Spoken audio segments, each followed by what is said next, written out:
I'm my own plug, you the socket. Lent more punchlines, the trash in your pocket. That's you to stop it. More than rap, this composite, you gossip, I rock it. See the variation?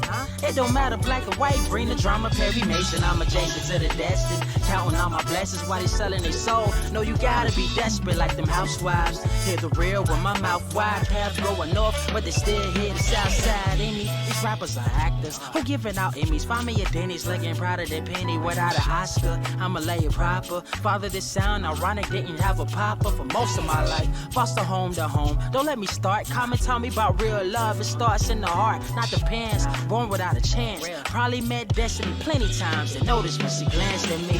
When you dance with me, who would've known these dreamers become fans of me? Put up your hands for me. Touch the sky, the model we grew up with. Bumping that old Wayne, about to see if this truck fit in my garage. I'm kidding, no car, but I got drive. Even if I retire, never be top 5. I survived the rugged terrain. Determination in my brain, God help me find joy through the pain, gain clarity that I share to the masses. Same kid, they dreaming in classes. Future look disastrous. Time for the heroes and less fastest. Clean air, less gases. But y'all know what I'm trying to convey. Change streams, play games, watch a few anime. Found a path to be great, not a moment to waste. Mama check it, don't worry, I'm straight. We gon' take it to the top of the globe. Spread love, realest quote that I wrote. You know, sky's the limit. All my life I was sober. We surpassing that with each episode. Behold, a new episode. New day, a new episode. A new day, a new day, a new episode. A new day, a new episode. A new day, a new. Go ahead, let them throw that shade. You gotta wait to see the picture. Old Kodak days, don't go that way. They songs all filler, and they shows not at the museum. Fans never been stiller. Pendilla shows a route set score. I ain't trying to be known by a number like the kids next door. My lord, they want us in cages or the seats, cause we fresh to death. Cash get sharp every week. Who me? I'm nothing but a kid from the boondocks, writing living color. Different world in my boombox, chilling in my afternoon socks with a cute thing. Excuse them, it's called, didn't notice you rang.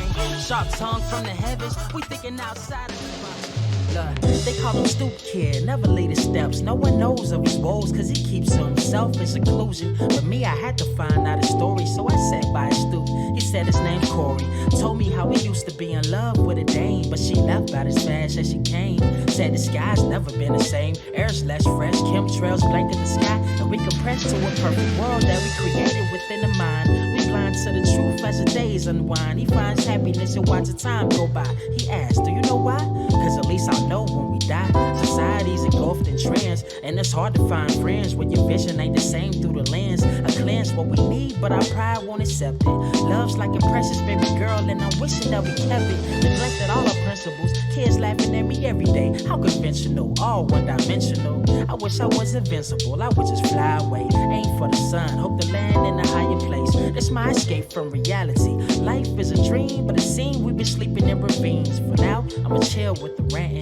Sit up on my stoop while the kids keep chanting. Stoop kids afraid to leave the stoop. The stoop kids afraid to leave the stoop. Stoop kids afraid to leave the stoop. The stoop kids afraid to leave the stoop. Stoop kids afraid to leave the stoop. The stoop kids afraid to leave the stoop. Stoop kids afraid to leave the stoop. The stoop kids afraid to leave the stoop. A tear rolls down his cheek. He asks, how did life become bleak? We used to seek joy, now we lost in translation of the language called money. I pity our generation. Told him I agree, but you looking at the downside. It's a bigger world outside the walls you hide, and I can guide you to a new state of mind if you let me. But hearts can't receive what the soul isn't ready for. Look, life is a metaphor, it's up to you to find a meaning. You can't stand for something if you steadily leaning on pillars of self-loathing. Imagine what you're missing in addition to beautiful life that you ain't even living. Places that you never been, people that you'll never meet. Happiness if you're willing to seek beyond the stoop of your seclusion, but really just a barrier to block away the image of a place much scarier. Called reality. Well, he stopped me mid-sentence, took a step down like a sinner doing repentance. Said he wanna take a chance, thanks for the referral. Safe to say this boy's gonna finally leave the world. So stoop kids gonna leave it. Stoop kids. Are you ready? Word to wise, grass only greener when it's fertilized. Gave them truth in these songs, they prefer to lies. Destiny beautiful, adrift in her purple lies. You can't see me, you Stevie, wondering how I reach more evolutions than Evie and make it look easy. Dream on, yeah. Dream on, dream weaver.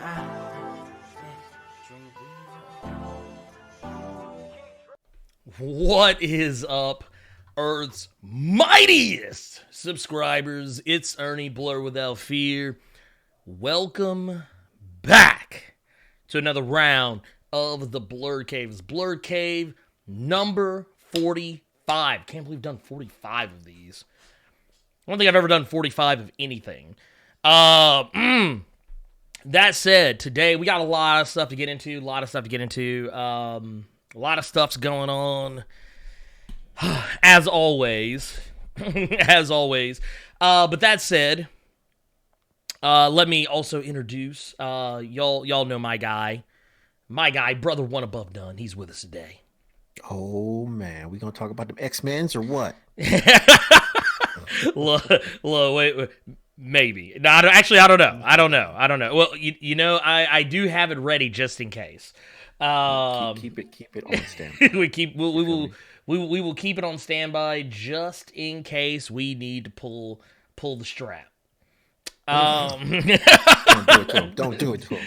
Just in case we need to pull the strap. Let's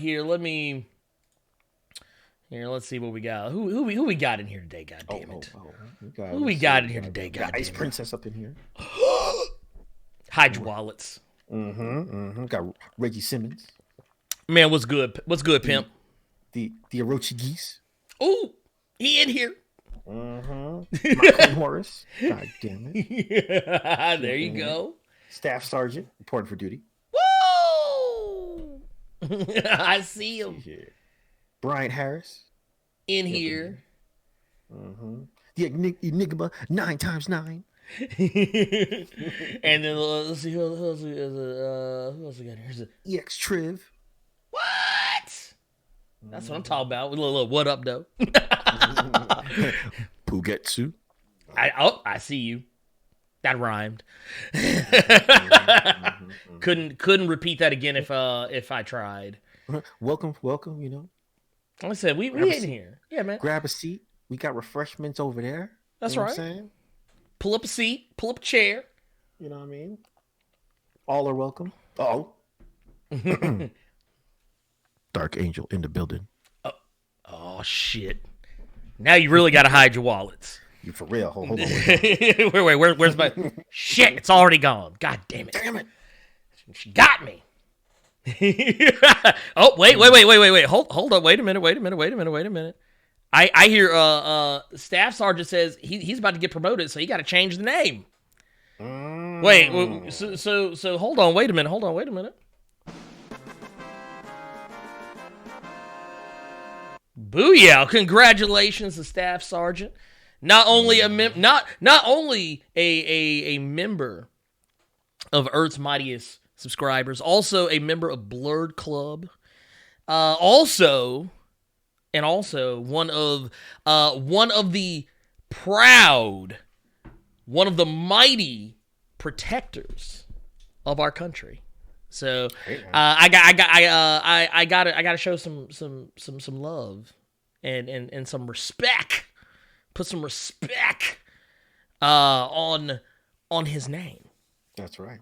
More money, more problems. Yeah, right.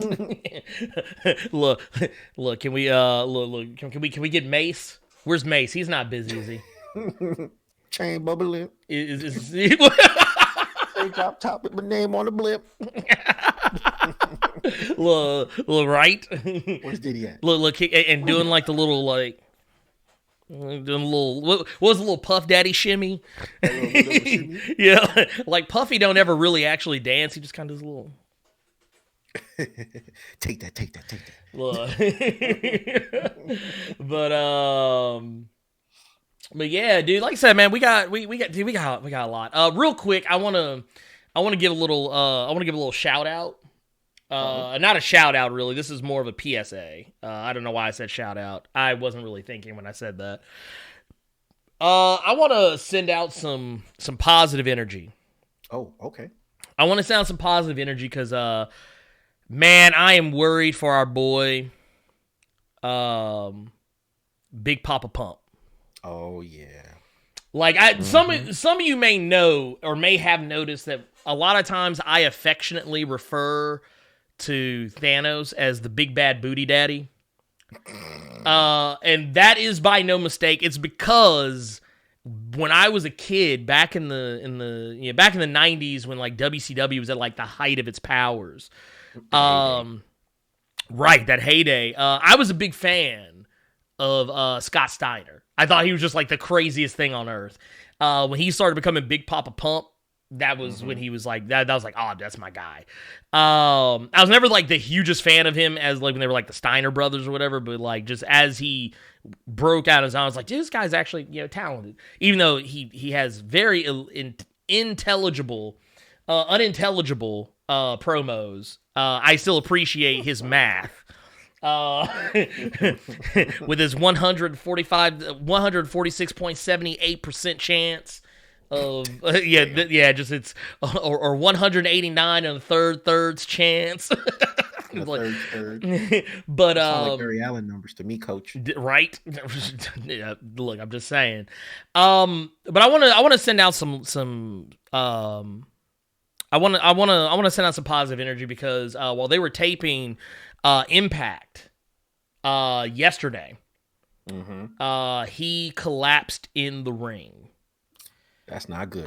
Yeah, that's not good, and yeah, I mean, like I said, the guy, he's in his late 50s. I think he's 57 years old. But it's not saying that he's like, I'm not saying you're going to die any second, but just it's one of those things. You have wrestlers that are that age, because they put such a huge toll on their bodies, for your entertainment. Right. It's one of those things that I take stuff like that kind of personally. But yeah, Scott Steiner right now, apparently, the Impact Wrestling EVP, Scott D'Amore, he has said that, he is okay. Like, I mean, yeah, he's still in the hospital. He had to be rushed to the emergency room, but he is, for the most, as okay as somebody can be for, someone who was rushed to the hospital that collapsed in the ring. Yeah, don't forget, not that long ago, was it, another wrestler had passed away, I think in AAA. Yeah, and God forgive me, I don't remember his. I think his it was. name. I keep wanting to say Silver So King. Wasn't it like their champion too? I believe it was Silver King. It was Silver King who passed away. I wanted to say it was Silver King, but I just went ahead and looked it up. It was actually Silver King. He passed away in the ring. I think he was wrestling Juventud. Talk about a throwback to WCW. Wow. That takes me back to them Alex Wright days. Dude, right? The Wonder Kid. Das Wonder Kid.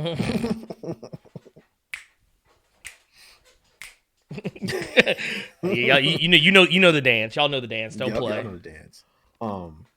Why? It just came up on the stream. Look, y'all know me, man. Y'all know me. While we're in that mode, that way we can get these out the way. There was another wrestling superstar that actually had to get rushed to the emergency room, and that is Paige. Paige had to get rushed to the emergency room because she has something going on with her lady bits. Yeah, she had she had to have like that. Ovarian cyst removal. Yeah, because her beau, Ronnie Radke, he had to. Well, technically, he didn't cancel the show because of her, but I mean, technically, there was other factors. Their drummer, because he's in the band Falling in Reverse, they had to cancel the show anyway because their drummer had food poisoning, so they weren't gonna be able to play the show anyway. And it just kind of so happened that this also happened at the same time. But a lot of people, well, I don't know if she caught any shrapnel, but like he caught shrapnel for canceling the show. Oh wow. And as he was like, and I actually kind of appreciated his energy on that. He was like, "Look, man, that's my woman." And he's like, it was going to be canceled anyway. Regardless. Yeah, like I said, it's one of those things like, hey, what's going on, happy dude? What's going on? I see you in here. But they did turn around and post a new a follow up post on that. And she's good. Yeah, she's fine. It's one of those things that, like, when you expect, okay, once again, when you have a wrestler who either A, is up in age, and they're like, early to mid to late 50s, you start getting concerned for the health, because you know that, we all know the history that some wrestlers just didn't last. Used to be 35 was like, if a wrestler made it past 35, like, oh my God. But yeah, like, it's like, oh my God, like, what's gonna happen next? But it's also a thing when you know a wrestler has health issues. And you're like, oh my God, like, are they gonna be okay? And but yeah, once again, Paige, and it couldn't happen to people who are who couldn't be any more of some of my favorite wrestlers, like Scott Steiner. Like I said, like, he was the guy who, like, I used to, people do like joke fan castings or whatever. Like, I'd always be like, dude, Scott Steiner for Thanos. Because I was like, that's why I always call Thanos the big bad booty daddy and Big Papa Pump, Big Papa Thanos. Big. But no, and I love Paige. Paige has she's been through a lot of stuff. She has like a very, I'm not even talking about the fighting with my family story. I'm just talking about her story in general, because there's a lot of shit they left out of fighting with my family. They skipped all her NXT career. But yeah, I just wanted to say that. I just want to send out that positive energy before we move into the main meat of what we're going to be talking about. All that energy. So, ladies and gentlemen of ladies and gentlemen of the delegation, I have things to share. I have things to share with you, and they are plentiful. We got a first look at the Batmobile, the new Batmobile. Now, okay. First off, let's be clear here. Let me get Brother One back on here. Talk to him. Can we be clear? Because I feel like there's a check to be had. Yes. Now I don't have the footage with me right now, but it is a well documented point that the last time that Brother One and myself talked about the Batman, which is the new movie coming out by Matt Reeves. Them Batmans. That's right, them Batmans. Starring Robert Pattinson. Pattinson, if you will. Pattinson.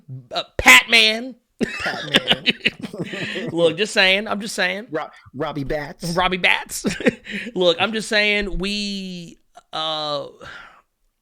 made a prediction, or rather, we made a request, and we said that this is something we wanted to see, and this is what should happen. And Matt Reeves watches Blerd Cave confirmed. Yeah, right. Look, Matt Reeves. All I'm saying, cut the check. We here. Cut that check, baby. Cut that check, because we called it. I have proof. We have called it. We said that the next Batmobile should not be some souped up tank, some tumbler, some wildin' ass vehicle. We were like, no. Keep it low tech. This is only year 2 of Batman, so he shouldn't have that kind of tech yet. His stuff should be more practical. And I think we both agreed he should have an actual like a car that you could actually see on the street, but just souped up. Talk to him. And ladies and gentlemen, I want to present Exhibit A for the delegation here. Wait a minute. Boom, there we go. There we go. That's the one. And here, let's blow that up. Let's blow it up. Let's get in there. There he is. Get all up in there. Okay, so right there, right off the whip, like Batman, that's Pattinson in the suit right there.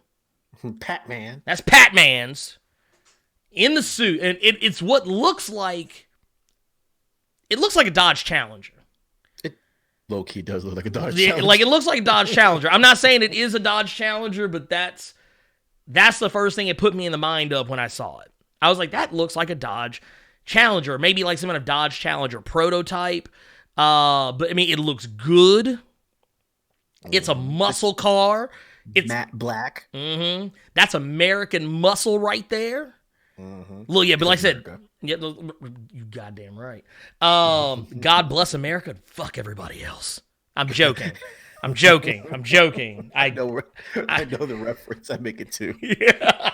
I told Rod that at AEW in the middle of the national anthem. I was like, America, no place else. God damn it. That's right.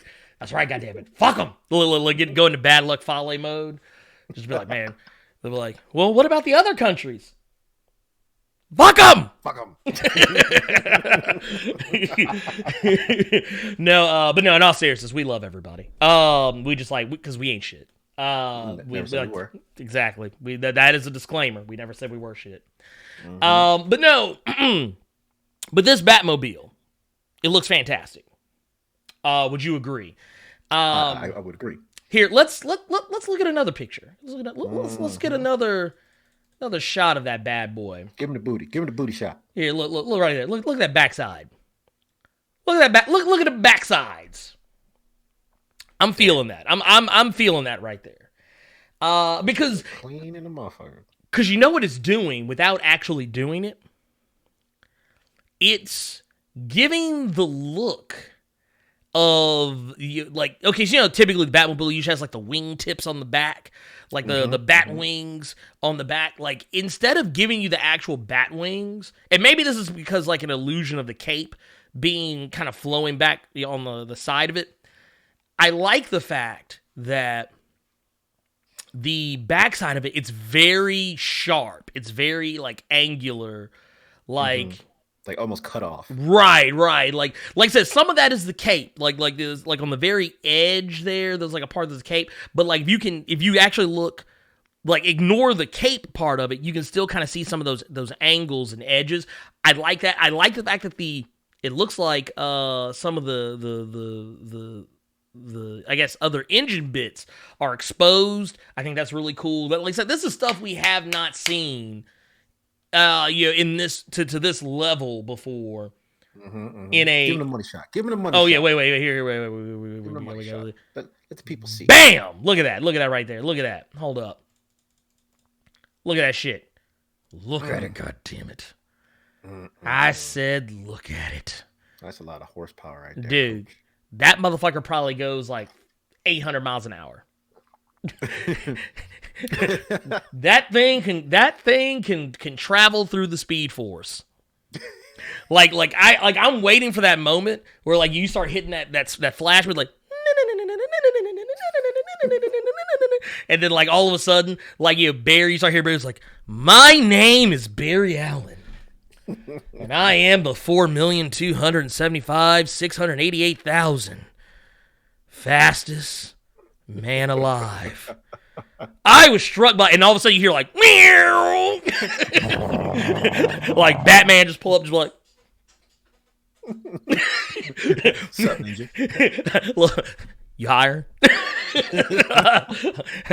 Nice Speed Force. look, that would be like, and no pun, actually, no, I own my puns. Pun intended. That would be the most metal thing, because it would put me in the mindset of Dark Knight's Metal when Batman strapped Flash to the Batmobile, like he's just like, hey, you're breaking the fourth wall. What are you doing? What are you doing? But no, I would personally love to see that. But no, that I think is amazing. What was I gonna say? No, but what do you think about this? What do you think about this? His staff sergeant said, "Not Barry, man. Not today. I'm working."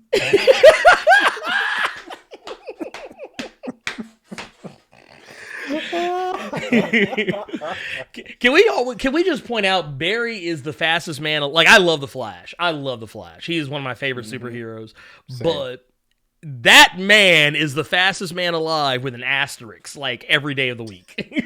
Right, yo, the lines coming out of the chat right now are killing me. Black Panther says Batman lives. Look, wait a minute. Wait, you know what I'm waiting for? Batman gonna hit that jet like, Family.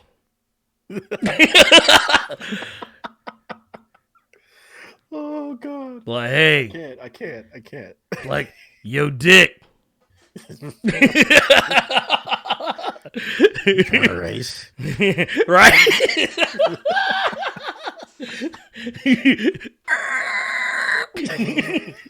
Look, next thing you know, what was that? Was that the Fate of the Furious where he had a boat engine in his car? Oh man. Look, is that next for Batman?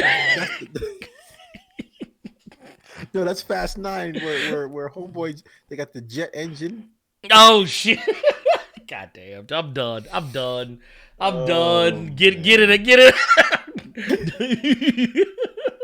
I'm here for it though. I'm so here for it though. It's like, but like, could you like that? I'm waiting for that moment. I'm literally waiting on Batman to pull up on somebody.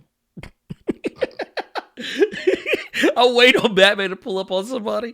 Like let's say somebody's trying to like escape in like a regular ass car. And he just pull up and just be like, "What you doing? Where you think you're going?" Stargazer says Batman rolls up like, "Sup, ninja? Nice shoes." Just be like, "Ah!" I'm here for it.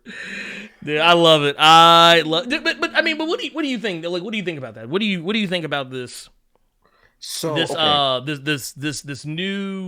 This new and improved here, and I'm gonna I want to pull the pictures back up so we can Yeah. So my thing is, I'm very critical when it comes to Batman, right? Mm-hmm. Batman is top tier for me, right? Mm-hmm. At me if you want, right? But I'm looking at the front picture. I'm looking at this first picture, right? Mm-hmm. And the front of this joint, right? Right between the headlights. Mm-hmm. I'm looking at that thing, and I'm like, what is that right for? there. You know, what is that for? I bet he got some shit in there. Man, I'm telling you, he's got to have some shit in there. Yeah, he got some shit. There's some guns in that joint, I bet you. He got them James Bond junts in there. Yo, them guns gonna flip up. Dude, what if, and I'm throwing this out here. What if, like, you see, it's got kind of like these vents up here on the hood, on the grill. Yeah, I mean, up on the hood. Man, what if this dude come out, pop like instead of popping the trunk, he can't pop the trunk because the trunk already open. Right. He's like, man, let me pop the hood on these motherfuckers. Pop the hood, man, and all kind of bullshit come out that junk. Well, the thing is, right? The thing is that the engine is in the rear. Mm-hmm. In what the you rear. got in the hood, fam. What's in the hood, fam? I need to know. Gatling gun. Look, when I don't know if anybody has this in their area. Yeah, if you do, then awesome.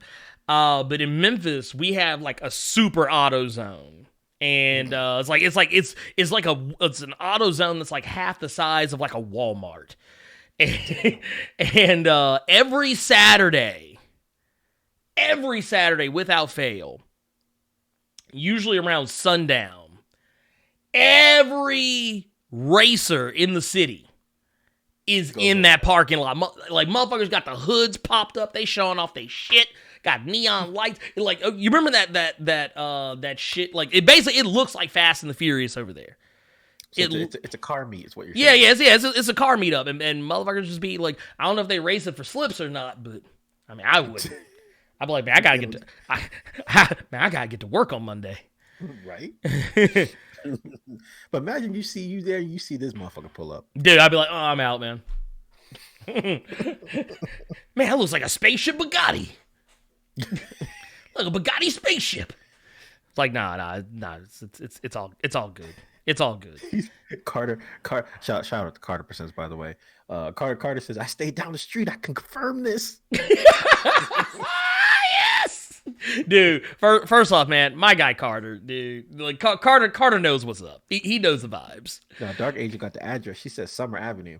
Oh yeah. Summer Avenue, AutoZone, parking lot right next to the Taco Bell. Oh, that's why they're there, man. Taco Bell right there. Dude, no way. It's sandwiched. So that AutoZone, it's sandwiched between a Taco Bell and a Burger King. Oh, with a central barbecue across the street. for those fancy people. Yeah, you know, and you got an ATM nearby too. So there you go. But dude, let me tell y'all something. Let's see. Can we please? That's all I'm saying. Can we please get the ultimate? I want Batman. I want Batman to have like the whip, just straight up Vin Diesel mode. All the nos. And I know we're not getting Robin yet. But can we get Robin? Like I saw Orochi say earlier, like Tim Drake equals Drift King. I was like, can we get him on that DK shit? I just look in the sequel. Can I get a shot of Robin just going like, and look hitting the e-brake? That's all I want. If I don't get that, I don't want it. Oh. Wait. If you wanna and you go to Tokyo. If you read it and you know you got to go fast and furious. Drift. Look, y'all say what y'all want about that motherfucker movie. I love that goddamn movie. Yeah, that song slaps. Dude, look, that whole soundtrack is hidden. And dude, I'm not gonna lie. Tokyo Drift is one of my favorite Fast and Furious movies. Because that motherfucker don't give a fuck. It had all the cars I wanted. All of them. Not only that, it came out the same year as Initial D live action. I was like, dude, let's go. I was like, let's go. I think they were even on the same fucking highway. They were when my man was training with the Evo, and he kept spinning out and using all them tires. It's the same fucking curve. By the way, I want to shout out. Oh my god, my guy Professor Bill's in the building. Uh-oh. Professor Bill from Comic Book University's in the building. God damn it! What's going on? Do me a favor, pull up the last picture. And blow that motherfucker up. Oh wait, we talking about what you want the backside? Yeah, I want the money shot. Money shot? Got you. I got you. Pull it up. I want to show something to the fans real quick. I got you, pimp. Hold up. You gonna bam be my Bob Ross, all right? All right, I got you. All right, so what I want you to do is I want you to zoom in on the top center. Oh yeah. That's your boy right there. Oh, I know. That's your boy right there. We need some clarification on what that belt looked like. Oh yeah. Here. Wait. Let me see how good I can get in without. That's the most. Yeah, without distorting it too. Yeah. I think yeah. Here you go. So like look up here. Here I'm gonna look right in there. Look at that. Dude, that belt is live. That ain't no regular utility belt. Like that dude, that's a tactical belt. That dude's got shit on there. He's got tactical belt. He's got the tactical gauntlets. Look at the stomach. Oh yeah, dude, rib. How you got a 12-pack? This dude's shopping at Sam's Club for the Mavs. Man, he's shopping at Sam's Club for the Mavs. But inadvertently, that's the most we've gotten of the actual suit. You know what I'm saying? And that's the thing I think a lot of people aren't paying attention to. That's what I think a lot of people aren't paying, because like, okay, let's go back. Like even like right here. Like we get to see the ears. Get the ears right there. Boom. Like we are seeing a lot of the bat suit in this, and we're getting to see it with the vehicle. I mean, yeah, we did see the suit with the motorcycle, with the bat cycle, which also looked legit, but that was the stunt double. This is Pattinson in the suit. This is Patman. Man, Robbie Pats, you know what I'm saying? So I mean, I'm here for it. Like I'm here for this. Can you pull up the second one? Yeah, I got you, pimp. Booyah, here. Wait a minute. Let's that bad boy, and I'm trying to see some stuff. Look, right here. Look at that. Look at that right there. Look at them ears. Like I like the fact that, like, okay, so Ben Affleck, he had the shorter ears, right? Which I actually dug. I actually thought that was cool. And he kind of has. They've gone back to the longer ears, but. My girl Dexter Purple Duck in here. Hide your wallets. She say, Robert Pattinson, Twilight Batman. Yep, same person. Same guy. But hey, look. He didn't die. He didn't die in Harry Potter and the Goblet of Fire. Cedric Diggory did not take that L. They don't know about my man Cedric Diggory. To be remembered as just Edward from Twilight. We gotta put some respect on his name. That is Cedric Diggory. Oh no, I'm just being funny. I don't care. But no, in all seriousness, though, yeah, that's Robbie Pats. Yeah, that's Robbie Pats. But yeah, y'all see what I'm talking about though. Like look at the ears. Look at the ears. Look at them ears. Like I said, I'm here for it. I like it. I like the look of the suit. I like the look of the Batmobile. Okay. I love how we went from hearing so much speculation, so much rumor about this movie for how long? Shit. 2 years, it feels like. It feels like 2 years. And then all of a sudden, in the span of like the last few months, we've been getting, boom, casting news. Boom, we getting leaked set photos. Boom, we getting tweets from the cast. Boom, we're not done yet. We're not done yet, ladies and gentlemen. We're not done yet. We are not done with Batman just yet. We still have some more Batman to get into. Comic book. He said, President Bill said, Bella, say the word. Was Batman. Batman.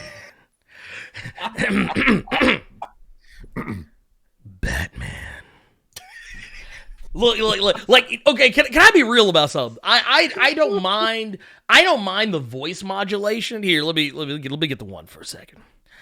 I don't mind the voice modulator on Batman. Like, I know they've been getting pretty handy with the voice modulator lately. Been using that as kind of a method to I guess, for lack of a better way to put it, to, I guess, make the voice stick out. Because, I mean, to be fair, we do live in a world where, like, anyone can hear your voice and just be like, I don't know, like, that's you.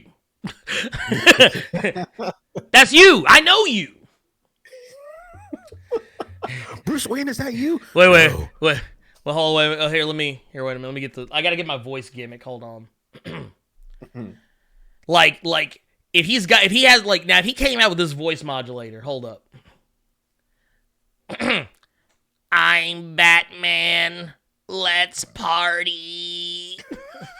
I'm dead. Stop. Like, if he came out with that, I'd have been like, nah. But like, if he comes out with like the whole, like, where he's got like a little bit of little like he's turned the bass up in it, and like he tweaked the bass a little bit, dropped the treble down some, put a little attenuator on there. Yeah, put a little attenuator, maybe just a tinge of reverb, and just be like, and just come back, just come out. I'm Batman.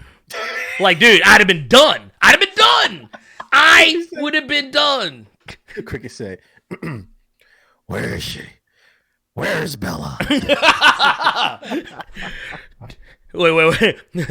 And Bella's like, but Batman, I love you. Swear to me! God damn it. I just want him to come out and be like, fuck Team Jacob. Jacob is the hero Bella deserves, but doesn't need right now. I can be that hero. I can take it.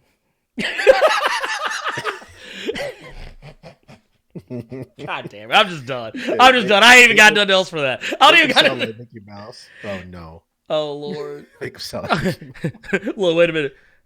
Wait. I'm tonight. Like, swear to me. I'm not wearing hockey pants. Oh, my God. Oh, God damn. Oh, Lord. The auto-tune version. I remember when, what was that? Dark Knight came out. Mm. Right. and that line drop with the hockey pads, everybody in the theater just started cracking up because his voice was so extra growly for that line. Well, okay, there was an old, I think it was Funny or Die or College Humor, I don't remember who.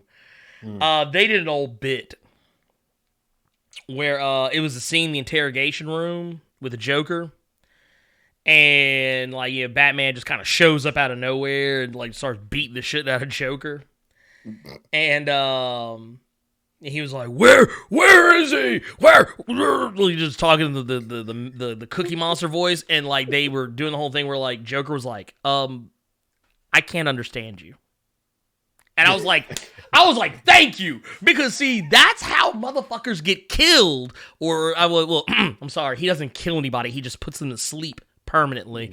I don't care what anybody says. Them batarangs are sharp, and when he throws the motherfuckers, he is hit motherfuckers in the head. Don't even try to say that Batman ain't killing people. But the thing is, he went for the head.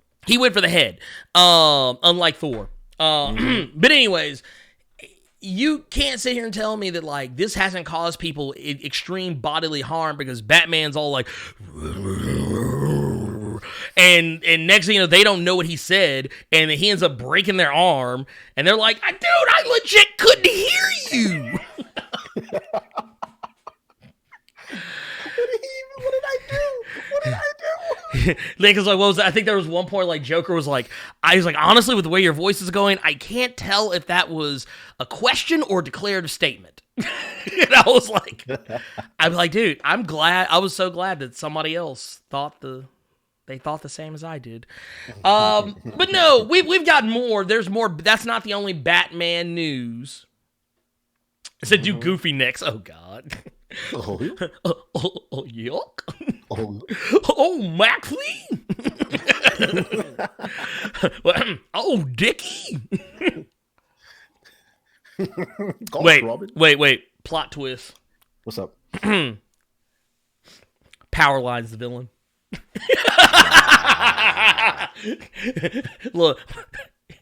Look, come out singing, and everybody's like, ooh. Anyway, I'm riffing. Anyway, I'm fucking around. There's more news. That's not the only thing. Yeah, College Humor Batman versus Scarecrow. Oh God, Jesus. Yeah. Oh my God, Lord. Wait a minute. Seems my internet is back online because Deku Venom is in the building. He lives. The master. Wait, hold on. Got to go get him. Says your favorite neighborhood cable tech has come to say, we ain't shit. I'm here for it. Man, what's going on, my brother? That hurts the throat to talk like that. It does. Okay, I used to sing in metal bands as a screamer and a singer. Trust me, it ain't fun. As a screamer, bro? Yeah. Me. He was, yeah. Actually, I was more of a mid to low, but I did have a high. I did actually have a high. I was very like, okay, so case in point, when people were going back and watching some of the videos where I would kick in and be like, what? Like that's how like I could get lower than even that. That is throwback to my metal days. I don't sing metal music anymore because that's just terrible for your voice long term. Listen, Legion of Doom. Okay, you calm down. What a rush. No, but yeah, no, that's just terrible for your voice. You're scaring the mods. I'm scared. Oh God, it's like I want to go home. Not like this. Not like this. No, but no, we got more Batman news. We do have some more Batman news. Matt Reeves. This is another. Actually, I think I forgot to sing you this one, but we'll still I'm go. like that. We got Moors. We've got s'mores.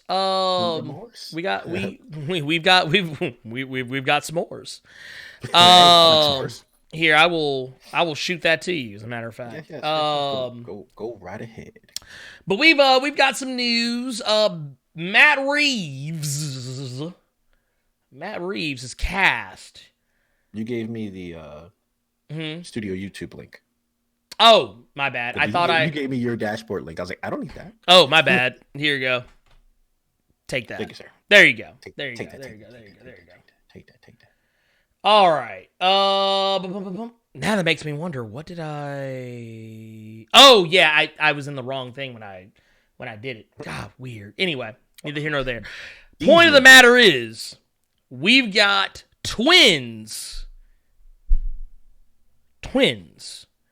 who are going to be coming to the Batman.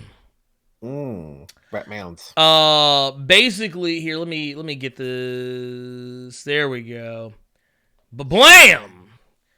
We have got twins coming to this up-and-coming The Batman. Now, we don't know who they're playing. And as a matter of fact, here, let me switch us to Le Story. But these guys right here, Max and Charlie Carver, who I guess I actually remember. I never watched The Leftovers, but I have seen them on Teen Wolf. I've never watched the AV Club, but that's what I know them for. But basically, Matt Reeves has said that their role is going to be sizable. We don't know who they're playing, though. We have no clue who they're playing. Now, they are twins, and here, let's go back to the picture here. They are twins. Now, there are only so many twins in the Batman's corner of the DC Comics universe, so I actually did a little digging to see who they could possibly be. Okay, good, because I'm drawing blanks. Well, the obvious ones, and I don't think they're going to go this route, but the low-hanging fruit is Tweedledee and Tweedledum, which, here, let's blow that up. I mean, Joker's henchmen? Well, they work with Joker, but they've also worked with Mad Hatter as well. Because they are they're Alice in Wonderland themed. But they made their first appearance, it was Detective Comics number 74 in 1943. And they've been around for a minute. They're typically nothing more than henchmen. I always found it funny though, the whole thing with them is that, like, in this case, I mean, if they did play these characters, I mean, these guys are twins. I mean, they would look exactly alike, as though Tweedledee and Tweedledum do. Only Tweedledee and Tweedledum are not twins; they're cousins who happen to look alike. So that's interesting. The other one that I thought of is the Trigger Twins. Ooh. And this is a deep cut. That's a deep cut. That's a deep cut. Now, of course, if they went with the Trigger Twins, I don't think they will be Western themed. I think they'll just be... I think they would modernize... Matt Reeves would find a way to modernize them. Plus, the Trigger Twins are such a deep cut that I kind of personally feel like Matt Reeves would be more inclined to use them. But the Trigger Twins, oddly enough, also not actual twins. I don't even think these guys are related. They just happen to be two dudes who are robbing the bank at the same time and happen to be wearing the same outfit. And then they just wound up working together. But these guys date all the way back. These guys came out in All-Star Western, number 58, back in 1951. These guys are old school. This is a more recent incarnation because they have actually popped up in comics recently. And in the CW. So these guys, if I had to put money on it, if I was going to pick like one of these two sets of twins, for these guys to play, then I would probably pick these guys. I think the smart money would be on, because here's the thing, we know who the villains are. We know that we got Paul Dano's going to be playing the Riddler. We know we've got Colin Farrell's going to be playing Penguin. Zoe Kravitz is going to be playing Catwoman. We don't really have any we don't have any information that says whether or not we're going to see the Joker or the Mad Hatter, and we probably won't see either of them. But if we did, if they had already by this point announced Mad Hatter, I would be like, okay, Tweedledee, Tweedledum. That just the smart money would go there. But we don't have either of those, and this is an opportunity to use some obscure villains we have never seen before on the big screen. So I think that's, if it were me booking it, if I had the book, that's the route I would go. Like I said, let's go back. Like these are the guys. These guys, Max, Charlie Carver. I think they could do it, and I think it would give. I don't even think they. I think they could be interesting as like, maybe like henchmen, like somebody for him to have to deal with, like or run into on a regular basis. Well, I mean, we do got Carmine Falcone. You do have Carmine Falcone. I forgot about yes. So I mean, we could maybe. I don't know. Potentially. I would not be against either. I think that I think it could work. I actually think it could work. It could work. So yeah, it could. We could. Yeah. Decovim said that cut is Claymore deep. Oh. Dex said, well, one of us is gonna have to go home and change. That's right. Hey, Ebony Avenger Stevenson, we're just talking about Batman. Talking about some Batman news. Batman. Professor Bill says that could be the one. Justin the Monster says Firefly and the Moth. Not technically twin themed, but I could see that being a thing. Like, because we haven't seen that, and that's the thing. That's what I think Matt Reeves. I mean, of course, yeah. Riddler, Penguin, yes, characters we've seen in the movies before, but not in a long time. So that I think that's part of the reason why they're using them. Catwoman more recently, but we're not counting that one. I do feel like Matt Reeves is gonna go for the guys we don't see all the time. Like they're like kind of like what Spider-Man's doing right now. You have the current crop of movies with Tom Holland. They've stayed away from, and they've been very adamant about this. We're staying away from villains that have been used recently. And what have we gotten so far? We've gotten Vulture, Shocker. We've had teases of Scorpion. We've seen Mysterio. We've seen villains we have not seen on the screen. I think that's what Batman needs to do. We need to start bringing in some villains that are lesser known. Like, honestly, I'm like, look, throw the ventriloquist in there. I'm just saying. Ooh. Throw him in there. Throw the ventriloquist in there. I'd be here for it. What's the deal with the clocks? Clock King. That'd be another Thank one. you. I mean, yeah, I can rock with that. Give me what's his name? Victor Zsasz. Well, and that's oddly enough, we have gotten him just recently now. Well, yeah, in Gotham. No. Birds of Prey. Oh yeah. Birds of Prey has Victor Zsasz and Black Mask. Totally forgot about that movie. It was a thing. It has happened. Professor Bill says there are two one-handed Hammer brothers too. They're not big enough for them though. Okay, yeah. You want the shark? wait. So can he get that bat shark repellent? Oh, that bat shark repellent. Yeah. Just be like, oh, there you go. Hit him with What did you that. say? Wilbert Robson, did the Dark Order guys we sat next to turn into Santana, Ortiz, and Hager? Yes. They got sprinkled with some dust, and we looked away and then looked back, and next thing you know, it was them. Oh, by the way, actually, I don't have it in front of me right now, but I think I found you, maybe, possibly. I found Rod. Okay, you found Rod. The camera didn't pan over enough to the left when Mox was on the staircase. Okay. So if you look all the way to the left, you see Rod holding his camera because he had a black shirt with a white front. I had a Batman hoodie with the orange Goku shirt underneath. What hat were you wearing? Oh shit! You would ask me that. I was wearing a Sonic hat. Okay, no, then I didn't get you then.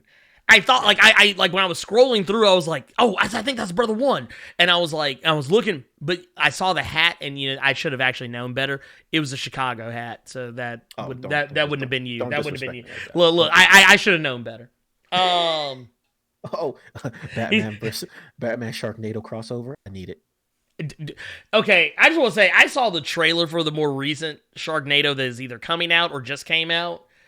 And that movie looks all kinds of fucked up.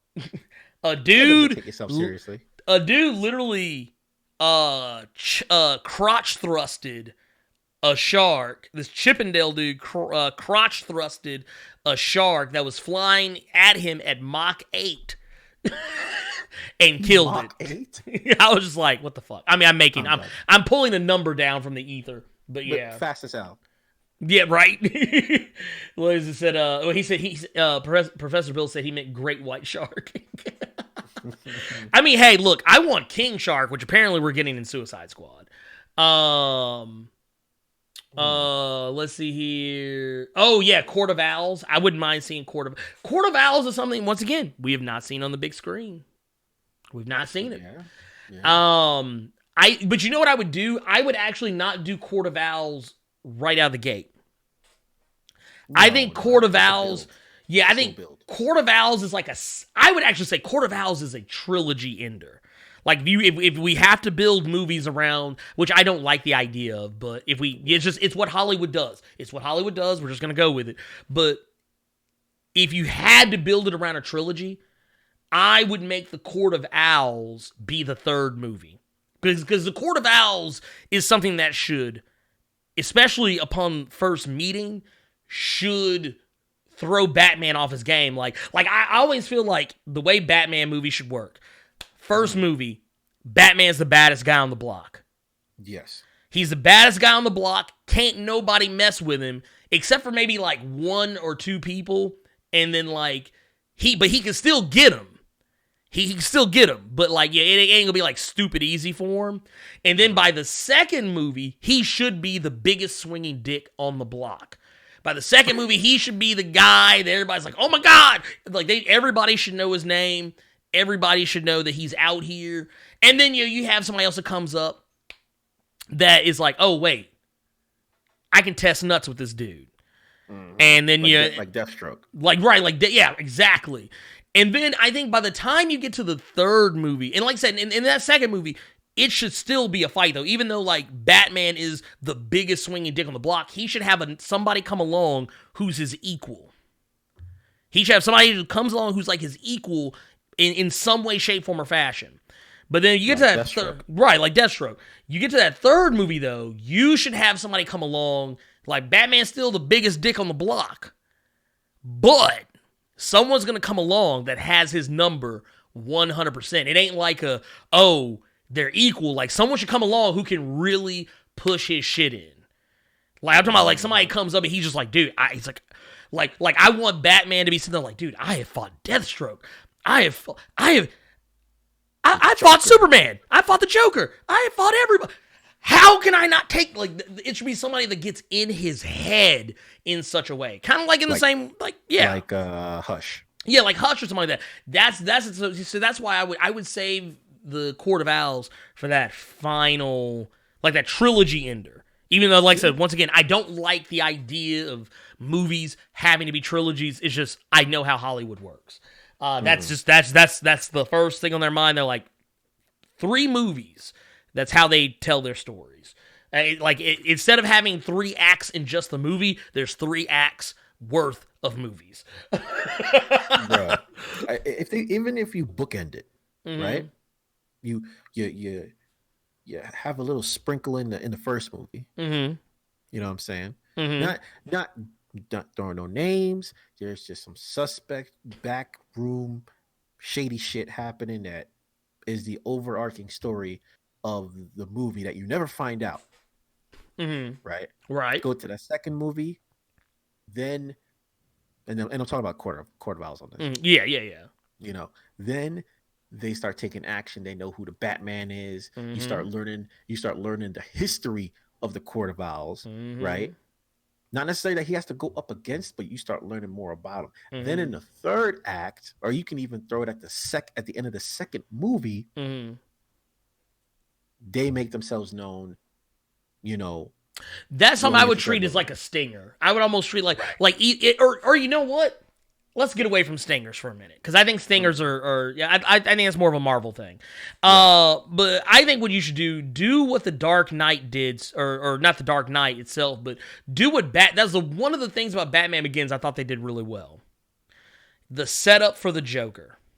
Like Just when a playing card. Yeah, like Gordon was like, "Hey, you're out here, you're doing this thing, and you do this great public service." But man, dude, now people are starting to come out the woodwork. They've seen you. Now they're like, "Oh, wait a minute, this dude's out here. Wow, let me go get my clown makeup. Hold on."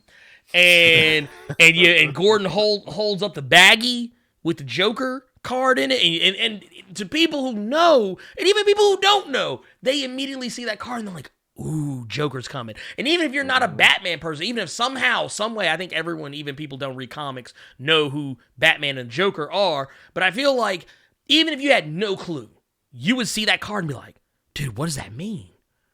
Ooh, wait a minute. Something's coming.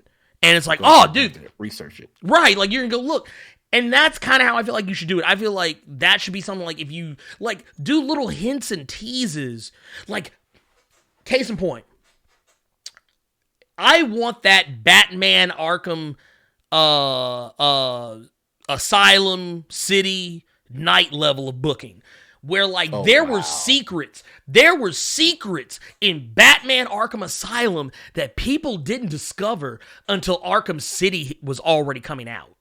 And then in Arkham Knight, there were secrets about Arkham City that people hadn't discovered until Arkham Knight had come out or shortly before.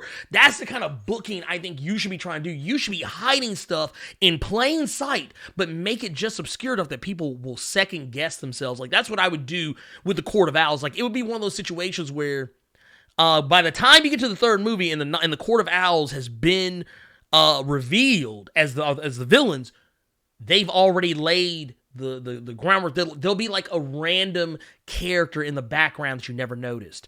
Like case in point, Batman Arkham Knight. I was actually watching a video about this the other day and I never noticed it. But spoilers for Batman Arkham Knight. If you don't know. If you don't know, if you haven't played Batman Arkham Knight, you were never going to play it. But if you go back and watch the ending of Batman Arkham Knight, where everyone's gathered. One? Well, the one where Batman is gone. Where everyone's crowded outside Wayne Manor. Okay, so you're talking about the Nightfall Protocol. The Nightfall Protocol. Okay. Do you know who's in the crowd? I'd have to go back, and it has been a while. I will tell you. No, thank you. Calendar Man. Nuh-uh. Calendar Man is clearly sitting just to the right of, I think it's Vicky Vale is the one that's actually reporting the story, but or maybe it's Cat Grant. I can't remember who they put in the Arkham game in that particular spot. But anyway, point of the matter is Calendar Man is chilling, and the reason why you can tell it's him, he has the dates tattooed around his head just like he did in Arkham City. And the thing is, because in Arkham City, he tells you that he will be there when you are ended. Like, he tells you that, like, when you meet your end, I'm going to be there. And it only happens if you go in on a certain date, and I believe it's the day that Rocksteady was founded. Like, if you go in on the date that Rocksteady was founded, that happens. Like, if you go to talk to Calendar Man, like, if you go talk to him on any, like, special holiday, he has something special to say, but that one day, he'll actually say that, and if you go to Arkham Knight, he's actually there, outside, watching, as people are clamoring around, trying to get a look at Wayne Manor for whatever reason. But the thing is, that's the type of booking I'm talking about. I want that stuff that, like, man, people are going to have to pour over for years to figure out, and by the time that it's revealed, people will be like, oh shit, dude, it was there the whole time. That's the kind of booking the Court of Owls deserves. The Court of Owls should always be present, but never like openly. They should always be on the periphery, like just kind of off to the like you know, like when you stare like a bright light for too long. And you get that weird little squiggly line. And it's always like off to the side. And whenever you be like, ooh, there's that motherfucker. And it's like, oh, I'm over there. That's how the Court of Owls should be.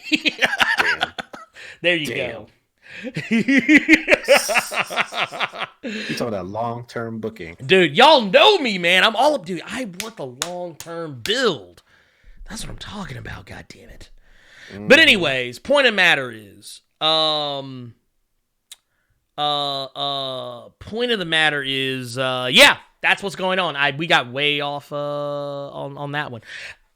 Ooh, excuse me. Excuse me. What do we got next, Coach?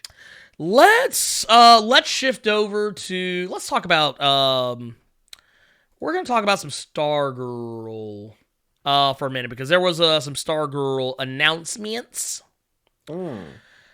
Okay, so this one's pretty easy. I mean, it's as easy as it's gonna be. So Stargirl, I'm a motherfucking Stargirl. Actually, if they don't play a remixed version of Starboy at some point during that show, then what was it for? God damn it! But no, I'm a motherfucking Stargirl. Every day a ninja try to test me. Breck, please don't say that. But no, speaking of Breck, this is Breck Basinger, who, for those of you who are probably wondering, why does that name sound familiar? That's because she is Kim Basinger's daughter. So yeah, that is this is her right here in Stargirl. How far we've come, right? like she is a whole ass child of a woman who starred in Batman 1989. Damn. And if you and I keep forgetting his name, but if you look behind her, you can see her giant robot in the background. just chilling. Like, I have to, and because it's one of those things. Like, yeah, we did a video on Stargirl very recently, but I always forget the name of the fucking robot. Let's see. Dip the toe. Shit. Sorry. Stripe. I believe is, yeah, I guess Stripe is his name. Stripe. Yeah. Because I wrote the script. I wrote the script in the bullet points for Maria to say I didn't actually do the research. I did the research, but I didn't I didn't absorb it. I actually have to record the lines if it's something I'm not familiar with for me to actually absorb it. I'm weird. But no, but Breck, she is going to be starring in CW's Stargirl as Stargirl. Now, here's the funny part about this. This show was originally supposed to be on DC Universe. Originally. This was originally not intended to be a CW show. But here is what DC is doing that's going to be different. This show is going to be on CW. It's going to air on CW May 11th of this year. And then you're probably asking, okay, so what about DC Universe? Did they just get the shaft? No. Actually, it comes out on DC Universe the next day. So you have it backwards, sir. You have it backwards. It's going to come out on DC Universe first on the 11th, and then debut on Tuesday, the 12th on the CW. Yeah, flipped it. Yeah, I flipped it. Yeah, flipped it. Either way, point of the matter is, it'll air on DC Universe first on May the 11th, and then it'll air on DC Universe, or not DC Universe, but CW on the 12th. Which I guess, what would that? Yeah, that'll be a Tuesday. So yeah, it'll be a Monday Tuesday release. There you go. So there you go. There's a thing. Dyslexia is a thing. But yeah, it's basically actually I find it kind of funny because I almost don't see the point of it. I feel like just put it on the CW and be done with it. It's like why am I going to pay for DC Universe when I can wait one day? I mean, yeah. Though, to be fair, I will actually be fair about something on this one.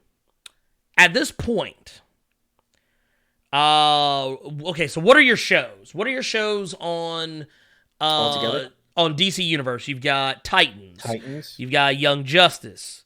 Yes. You've got Doom Patrol. Yes. Let's see. Swamp Thing, but you don't have it anymore. We don't have Swamp Thing anymore. That's it. You got Harley Quinn.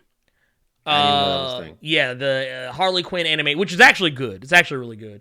I'm actually surprised they didn't put the Deathstroke animated joint on DC Universe. Seems like a missed opportunity. But the thing is, I feel like you need to have exclusive shows, and that's what Marvel is doing with Disney Plus. Like, they are coming out, like, we know we got Falcon and the Winter Soldier in, was it August? We've got You got the WandaVision. WandaVision. Loki joint. We got She-Hulk, Miss Marvel, Moon Knight. All these shows have been announced. There's more shows that are coming out, and they're spreading these shows out in such a way that you could be like, oh, well, just when there's nothing else to watch, or let's say you've watched everything you could possibly watch on Disney Plus, which, you know, who has the time? Not me. But once you've exhausted everything you can watch, it's like, oh, wait, there's still something else. And that's kind of how you are supposed to do that. Like right now, I can go ahead and tell you right now, the look that Brett Basinger has as Stargirl right here, this is the look I had when I found this out, that they were going to have them on both channels. She's like, what? Ninja, what? She's like, nuh-uh. You a lie. The devil is a lie. No need. Look, she hit him with that JoJo's. Buckana! This is inconceivable. No, they poisoned me. I mean. But no, it's weird. It's weird to me that this is a thing. Like, I mean, I'm not mad about it. I'm not mad about it at all. But I feel like, so let's take another look at some, like, this. Like, I'm here for it. The show looks good. It looks like something I'd be interested in seeing. Like, yo, we got not just Stargirl. You know, we see Wildcat, of course, he's striped, like, you know, standing all the way up. Was it Dr. Midnight? Dr. Midnight, yeah. Yeah. And I'm assuming, I think I'm looking, kind of looking over here off to the side. Just because the colors are kind of off, I'm not sure who the other one is, but like, she legit has two different outfits on. Yeah, no, she there are technically, I think it's a trick of the light. The way that the light is kind of hitting her in that particular shot. Cause like it's one of those, like, the colors are a little more muted in this particular one. And honestly, I guarantee you they're probably not even shooting at night. They're probably shooting in broad daylight. You're probably right, though. And they have a night fit, because that's the thing a lot of people don't notice. A lot of times when you see these shots, like, people forget that, like, you see a lot of these set photos and it's like broad daylight outside, and then, like, you'll see the actual finished product and it's like, dude, it's nighttime. It's because they probably shot it at daylight to get the best light possible and then put a nighttime filter on it. But I mean, you never know. They probably did legit shoot this at night. Probably right. Dick says the costume design is questionable. I mean, but that's her look. That's Stargirl. I mean, honestly, I don't know how you could change that outfit without changing the core look of her character. Like, she's kind of weird in that regard. And here's the sad part. This isn't even the first Stargirl that we've seen. No. She was on Legends. Yeah. And I think maybe something else. Was she on Smallville? Maybe a form of her. You talk about what, almost 10, 12 years ago. Now, like, look, wait a minute. I have the Google machines in front of me. Why did I just? Yep, she was on Smallville. Okay, there you go. Yep, she wasn't. Matter of fact, okay. Here, wait a minute. I got something for the delegation. Here. Hold on. Oh, Exhibit B. Yeah, I got. Are we on D? Right. We're on D now. Maybe. Okay, so Stargirl on Smallville. Let's go over to. And actually, here we're gonna take both of these. And then this is supposed to come out May 11 and 12. But I do believe Uh-huh. that the CW shows are going to be near their like final maybe 2 episodes by that time for the season. Yeah, this one's kind of it's kind of off. So are we gonna get like a backdoor, not a backdoor pilot, but some sort of like nod to a different Earth altogether? I don't know. That one's kind of weird. Okay, so here's Exhibit D. I want y'all to see this. This is from Smallville. This is the star. Dude, I don't, and I'm not body shaming here at all. I want to be very clear that I'm not. However, this is Britt Irvin as Stargirl, and all I can focus on is how skinny her legs are. That is all. That is really all I can focus on. Like you can.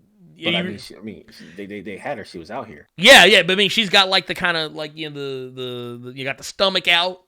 Mm-hmm. You got the booty shorts on. But with I mean that this is what we've come from. This was 10 years ago. But we're not done. We're not done because I got another one.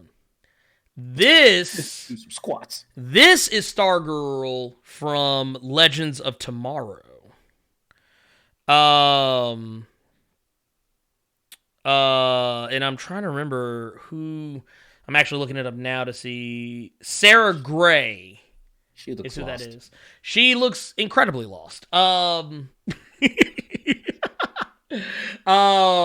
yeah, that is Stargirl. So I mean, at this point, I kind of feel like, we've gotten the best possible, like up to this point.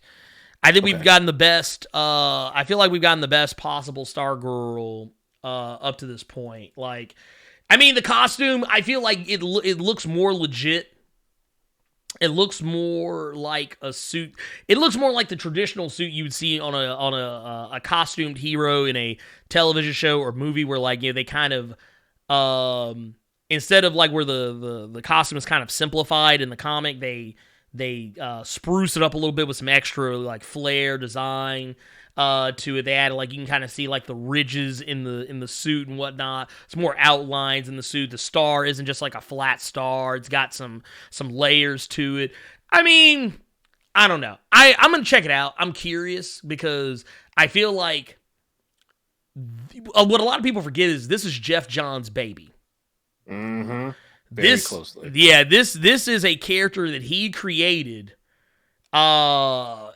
as an homage to his sister who had died, if I'm not mistaken, in a plane crash. I think it was that famous TWA. Mm-hmm.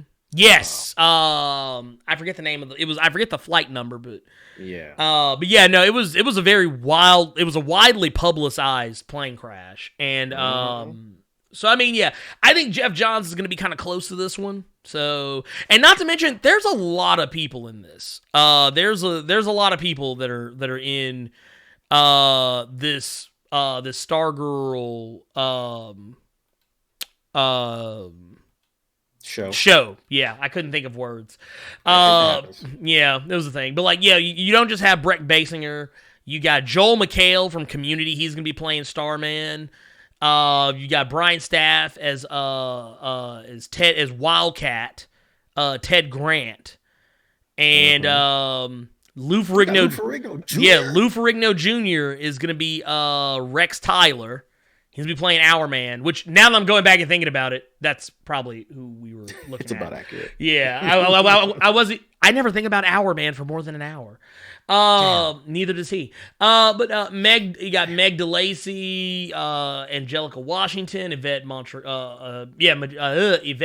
Monreal, Christopher James Baker. None of these characters have been listed, but I can go ahead and say right now, I'm pretty sure one of those female actresses is going to be playing Wildcat, because even though yes, Ted Grant is in the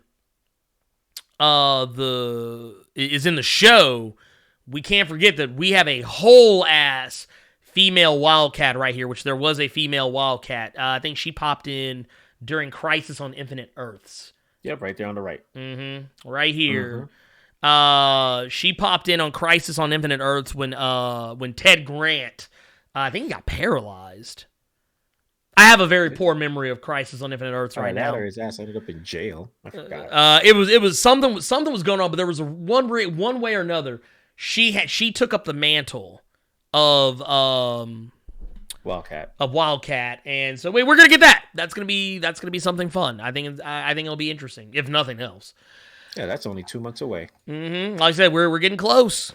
Now, let's go ahead. Let's see what's cheaty chat. Dex says, "I'm here for the intern position." It's up on. Professor Bill had to step away, get food for the kiddos. Oh, he's gonna leave it up for the view. Hey, I appreciate it. Thank you, Professor Bill. Cricket says, "Bring back the 853rd Century Hour Man." Oh, I'd be here for that. Old Head Tech says it was that Flight 800. Flight 800. Okay, got you. Yeah, TWA Flight 800. Very high vis plane accident back in the 90s. Yeah, like I said, Jeff John's sister was on that flight, and yeah, she died, and yeah, that's Stargirl was kind of a way for him to immortalize her and make that. And also I think to kind of help with his grieving process, right. Which I mean I totally get that. As a person who is a creative himself, I have taken people, both living and dead, who are a part of my life and used them as subject matter for things that I've created. So I mean, who am I to knock? But that said, let's keep it pushing. We're about to jump into some Marvel news. Stephen Huggins, says, "Sup, man? What's going on, pimp? What you know?" Don't forget, guys, hit that thumbs up button. Oh yeah. Hit that subscribe button. Yeah. Make sure you hit all that stuff. Yeah. Oh, by the way, also, I just want to point out, I didn't talk about it when we first jumped on. But we are at a whopping 42K. Oh, let's go. Subs right now. We are wilding right now. We were 41. We were still at 41 by the time the cave was up last week. So we are, and we were kind of young into the 41s, and now we've already crossed over into 42. So yeah, we're looking good. I like it. I like where we're at right now. I'm here for build and expand. Keep it going. But that said, let's jump on over. We got to talk about Mark Ruffalo's. Real quick. Mark Ruffalo's though? Mark Ruffalo's. Okay, so basically what's going on, we kind of hinted at this before, but it has now technically kind of been a little more confirmed than what it originally was. Now, of course, we know, and I actually got some visual aids here. Y'all know me and my visual aids. I'm here for it. We got word that Disney and Marvel were looking for a Allison Brie type to play She-Hulk. Jennifer Walters. And that's one of those things, that's industry speak, that basically means that they want Allison Brie, but if they can't get Allison Brie, they want somebody like Allison Brie. Like somebody that's Allison Brie adjacent. Basically what they're saying is they want an actress, basically shorthand for that is not only that, but they want an actress who exemplifies what Brie Larson brings to the table, which is A, comedic timing, B, the look, C, acting ability outside of just being able to do comedy bits. Like, that's one of those things, like, if you go back and, like, watch, and actually, matter of fact, here, I got some more visual aids, because apparently people are out here wilding doing photoshops of Allison Brie as She-Hulk. Oh wow. Some of them not bad, actually, is the sad part. This is actually one of them. Give us. But basically, she brings a lot of stuff to the table. In regards to, like, you know, Glow. Glow, she plays a gamut of different, like, you know, different types of, like, I guess, like, acting creds. Like, you know, she's a character who is, you know, she's funny, but she's also sympathetic. She's a character who you root for, but you also kind of have reason to not like very much in the very beginning. You know, you have she can make you feel a wide array of different emotions, and that's what they want for a character like She-Hulk. So oh, what we got? Oh, there we go. Here, let's address that real quick.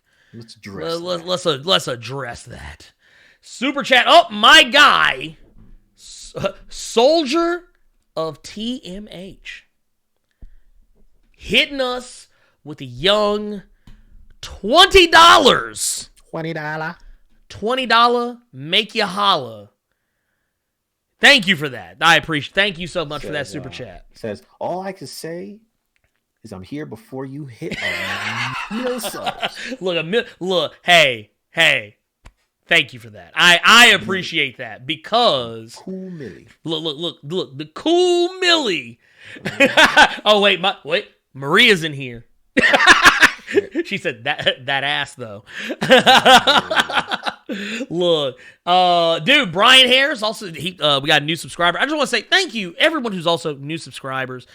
Thank y'all so much for riding with me because like Soldier said, like I said, here before I hit the 1 million subs is one of those things like I don't know what I don't know how other people, you know, view stuff like this, but it really makes me happy to know that, you know, there are people out there who believe in the dream, that believe in, you know, what we're doing, believe what you know, this channel, that, you know, that it can become like the next, you know, big thing. That means a lot. And I just want to put that out there.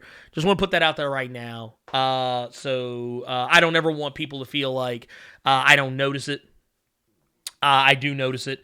And yeah, that it warms this old heart of mine. Yeah.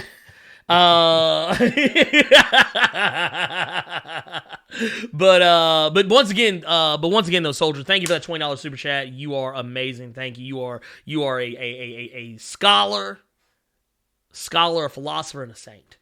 I'm just saying.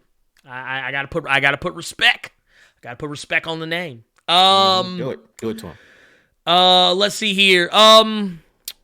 Yeah, get back to this. Yeah, let's She-Hulk. okay. You know what I'm saying? And you know what? Here, I got another one. I got more. I got more pictures. But this right here, like someone else, they did another one where like it's got, you know, Allison Brie just normal on one side, on the other side she's got the smirk on the other side where like she's She-Hulk. Somebody did that job. I'm about to kill you. She's like, you done fucked up. But and like I said, she hasn't even been officially cast. But I love the fact that people are actually going out and making fan art and mock-ups. Wait, we got another one. I don't want to break TOS or nothing. I mean, that one looks good. Yeah, no, I think she'll look here. This is actually a more obvious Photoshop because all they did was really just make her green. But someone took a shot of her in I don't even know if this is even here. Hold on, let's flip over here. Someone took another shot of her and made her all green, hair and everything. They photoshopped that up. Wow. And I'm like, all right, I'm seeing it more. Someone also, okay, so I have one picture I showed earlier. Someone actually did a kind of close to full body version. You can kind of see there where like they kind of like they, you know, got the muscles on. Oh yeah, they added the muscles. They added the muscles on, And because, like, I've been very vocal in saying that, like, I'm pretty sure, because, like, a lot of people are like, oh, Alison Brie, or Alison Brie, she's short. She's, you know, she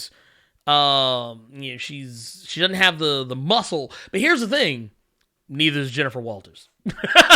Now, when she becomes She-Hulk, yes.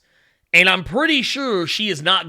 I'm almost positive they're not going to use practical effects for She-Hulk. They will likely CG. They'll likely do CG just like they do with Hulk, because she's like 6'7", 6'8", 6'9", something like that when she's in She-Hulk form. Sheesh. And that's just when she's walking around. Like that's the thing about She-Hulk, is that when She-Hulk is She-Hulk, because that's one of the, it's different now, because now she does actually revert back between being Jennifer Walters and being She-Hulk, and there's a very sizable difference, because a lot of people forget that back in the day with She-Hulk, what she would do is that she would always, when she was transformed, she was always in She-Hulk mode, but she had an even beefier, bigger, even more muscular, more hulked out version of herself even back in the day. But that was something she only turned into ever so often. Like, it wasn't something she used all the time. She was always walking around looking like this picture right here, though. You know, more or less. And what what they're doing, what they're probably going to wind up doing is doing exactly that. They're going to put her in CG and be like, oh, okay, well, here you go. Here's CG, She-Hulk. And then maybe at some point, maybe she'll kind of like, beef up, kind of like, she did back in the day, and kind of technically like she is now. But yeah, you never know. You never know. And one of the reasons why I bring this up, is because, we talked about this before, with Mark Ruffalo's, with Marky Ruff Marks. Rough Marks. Rough Marks. Mark Ruffalo has confirmed, he is actually in talks to appear. Now, this was something that was rumored, but he was actually at C2E2, as was a lot of of other people. It's the Comic-Con, the Chicago Comics and Entertainment Expo. So, but he has confirmed that he is actually in talks to show up. As a matter of fact, look, this motherfucker looks like he's about to spoil this shit right now. Mark Ruff. This motherfucker, You always gotta say something. that motherfucker, he about to spoil the fuck out this shit. He's like, ooh. He's like, well, actually. Mark Ruff's were always dying to say some stuff. He's like, what? You know what? I got one for you here. He's like, man, hold these spoilers, pimp. He's like, hold these spoilers, pimp. I got you. He's about to come out. I'm in She-Hulk. I'm also in Moon Knight. I'm in WandaVision. Here's some tacos. But I think what's gonna happen is we're gonna get more of Professor Hulk. He's like, the fuck? But I think that's how they're gonna actually spin this, because at this point, Banner and Hulk have become one equal unity. So it's become this thing where, like, since he's kind of been more accepting of who he is, he's kind of gotten more control over his intelligence has become more. But the problem with that means that he's not as what's the word I'm looking for? He's not as angry. He's not as petulant. Yeah, not a hulking. Look. First off, he ain't this ninja. He ain't that ninja no more. He's this ninja. And what I like about this is the fact that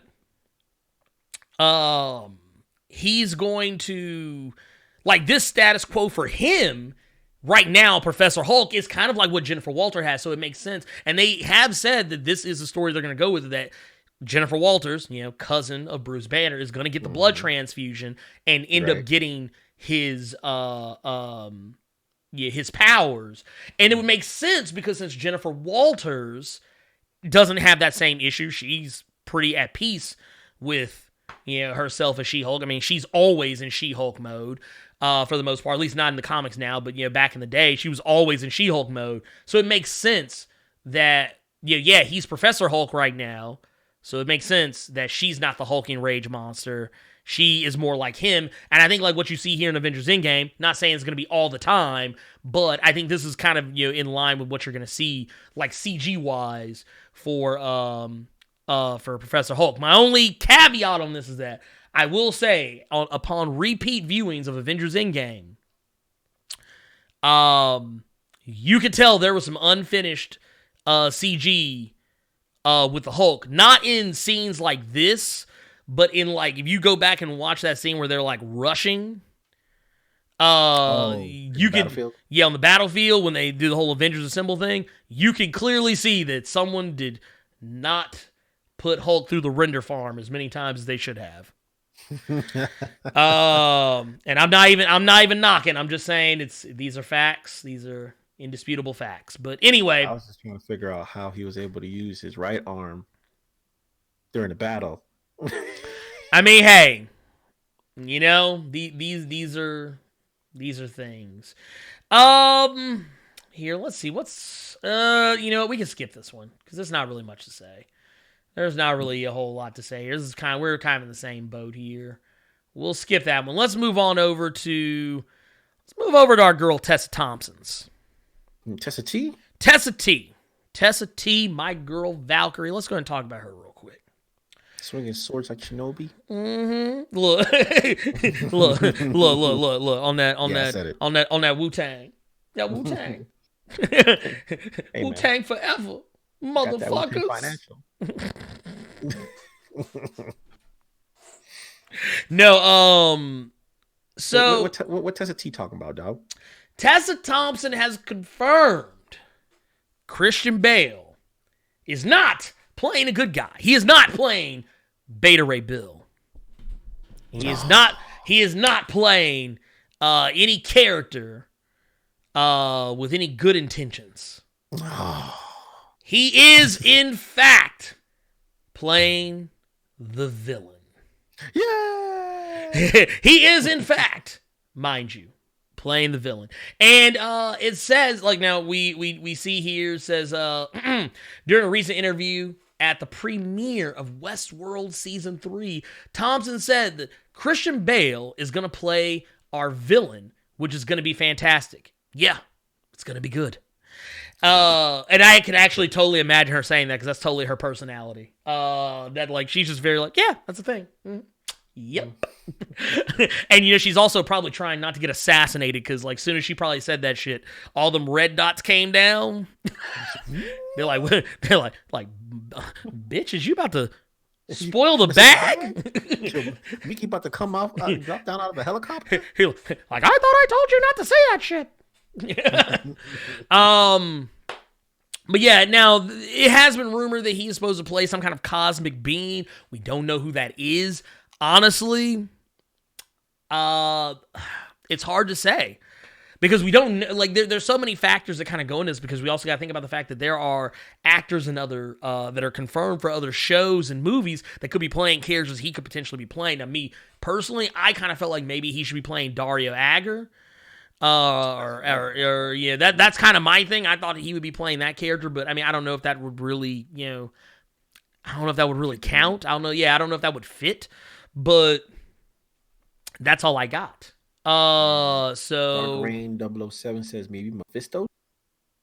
You know what? I'd be okay with that. I would be perfectly fine with that. I would be perfect. Like, I think he could play a really good Mephisto. Because I think, okay, so here's what he would do.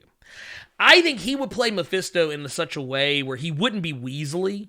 Like, he would be Weasley, but he wouldn't be, like, overtly Weasley. He'd be one of those... Not slippery. Yeah, not slimy, greasy. Like, he would just be that guy that, like, you know you need to watch him. You'd be like, I don't know if I can trust that dude. But you know what? I'll go ahead and hear him out. Like, that's what I'm talking about. I'll listen to the dude. Like, I mean, damn. I guess. Damn. I mean, he's making some points. He's making some points. You know what I'm saying? But, yeah, so that's confirmed. Yes, not Snidely Whiplash type. Not like sitting like, yeah. No, not that. Please, no. Let's Gargamel ass. Oh, god damn. No, I'm good. Also, It's a little, I guess you could say, spoiler for. It's not really a spoiler, but it says the director Taika Waititi has also teased that the film could could incorporate Jane Foster's breast cancer story arc. That'd be kind of spicy. Which, I mean, now, honestly, I feel like because here's the thing. Okay, here's the thing. Everyone knows, I hope, by now, how I feel about Jane Foster's Thor. I love it. Fact. By the way, the Red Knight Geek Astronaut just showing some love. Hey, I appreciate that. Came through with the $1.99 super chat, helping keep the lights on in this bitch. That's what I'm talking about. Thank you. Much thanks to you, the Red Knight, helping us out here. That's what I'm talking about. So you get a little Deadpool twerking. There you go. Have you some of that. Have you some of that in your life. Have you some. Have a little bit of that in your life. God damn it. Enjoy yourself. Let's see here. Professor Bill Wildin. Wait. Professor Bill said, what if Beta Ray is the villain in Love and Thunder? Okay, so this is something I actually thought about. So, here's the thing. You can have a villain and it not necessarily be a person who's actually a bad person. Because this is something we've seen very recently in Donny Cates' run on Thor, where Thor is going toe-to-toe with Beta Ray Bill. Not because Beta Ray Bill is the bad guy, but because Beta Ray Bill is trying to make Thor realize that what he's doing is suspect. So there's that. I could see that. I could see if it was one of those situations. But here's the thing, though. About that. I feel like if Beta Ray Bill comes in as the bad guy, I feel like there needs to be another villain. I feel like there needs to be another villain there. So that, bigger bad? Like a bigger bad that like maybe Beta Ray Bill is like case in point. And this is an old trope, but like you could do the trope where it's the guy who is a good guy, but he's being misled by a bad guy. And then somewhere down the road that guy realizes he's being screwed and decides, wait a minute, let me kind of honestly not unlike what we saw in Thor Ragnarok, oddly enough, with Scourge. We saw that with Scourge, Keith Urban. Not Keith Urban. God, why am I thinking about a country singer? Carl Urban. Lord Jesus. Too many K's. Because his is with a K. That's why. But anyway, Carl Urban. Too many Urbans. Too many Urbans, too. But Carl Urban's also Judge Dredd. Just saying. Alhamdulillah. Dude, that's my guy, man. I love me some Judge Dredd. Might actually watch that a little later. Watch that in that glorious, pristine 4K. Look, dude, that blood be hitting different in 4K. That gore. But no, the thing is, I can see that. I can see maybe giving Beta Ray Bill that kind of an arc. Maybe. I can see that maybe. Let's see here. But no, Jane Foster, that is kind of the whole point of her character becoming Thor, is that she picks up the hammer at a time where Thor can't, but she is sacrificing herself to do so because she is going through breast cancer. She is theoretically dying. And even though, yes, she picks up the power, she gains the power of Thor, she is still dying because, plot twist, the Thor, like the whole power of Thor, having Thor's hammer, it basically purges impurities from that person's body. It basically turns that person into the perfect version of themselves. Unfortunately for Jane, that also includes her chemotherapy. Mm-hmm. So basically, every time she picks up that hammer, she undoes all the chemotherapy that she's been going through. And that's kind of where the whole, like, when you get to Death of the Mighty Thor, that's kind of where all that's kicking in, because by that particular point, she's been warned, not just by her own personal doctors, but by Dr. fucking Strange. If you turn one more time, it's a wrap, B. It's a wrap. It's going to be a wrap, B. It's done. And, we all know how that plays out. But I think that was kind of the things that actually made me fall in love with her version of Thor, because not only did she kind of make it her own, but she had things going on in her head that Thor didn't have. Like, she had a whole inner monologue of herself. Like, we know, like, you have, like, your narration boxes, but while she kind of had what was kind of similar, like, almost like a Deadpool effect, where, like, Deadpool has the voices in his head while he's talking. They don't really do that as much anymore, at least not that I remember. But, like, while she's talking, while she's Thor, she's talking the way that Asgardians talk. She's got the Asgardian font, in her speech bubbles and everything, but in her thought bubbles, she's not talking as Thor. She's talking as Jane. And I always thought that was an interesting dynamic, but neither here nor there. But we already know, we know that Natalie Portman is going to be Thor in that movie. It's already been confirmed. That's not even an issue. But I am curious to see if they leave that intact. They probably will. If they leave it intact, I'd be here for it. Yeah.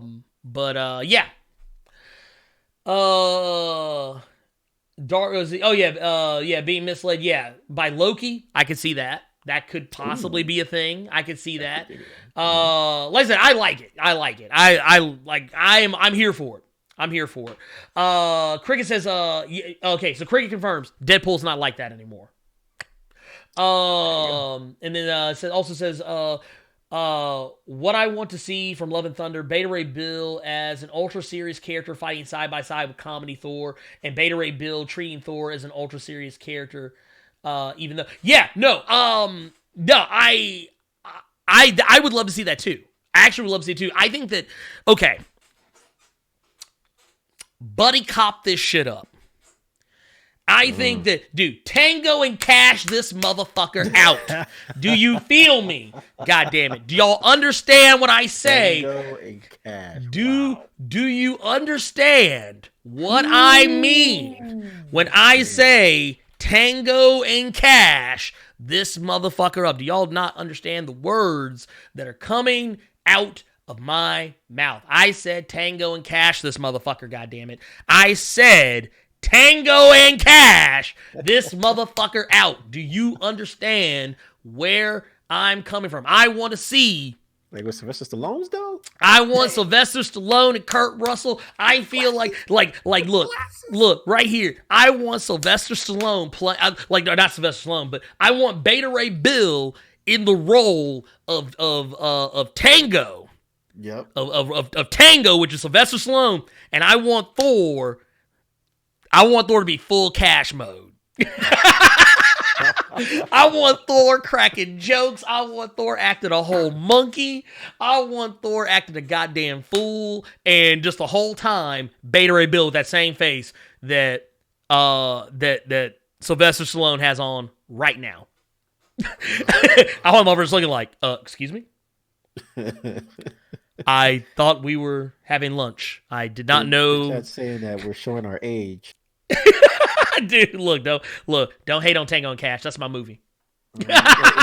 Listen, if you want to get earlier, which is not really Lethal Weapons. Yeah, you get that Lethal Weapons. Riggs and Murtaugh. Right? That's what. Look, let me tell y'all something. Okay. If you have never seen Tango and Cash, you have my express written permission to leave this motherfucking stream right now and go fix that situation, because that movie is fucking amazing. Look, that movie is, it is, oh God, it's so good. It is so good. It is so good. They're like, all right, I'm out, pimp. Look, wait a minute. Look, y'all fucking around. I'm about to go watch it right now. Fuck this shit. Hold on. Nah, we'll put that in the movie night. on Discord. Oh.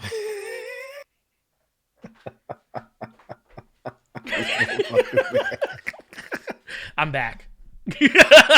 Oh, I've returned. put this in the Discord. That's the movie night. Yeah, there you go. A little bit like we watching Tango and Cash, goddamn it. Fuck what you heard. We watching Tango and Cash. Touch this motherfucker. Goddamn.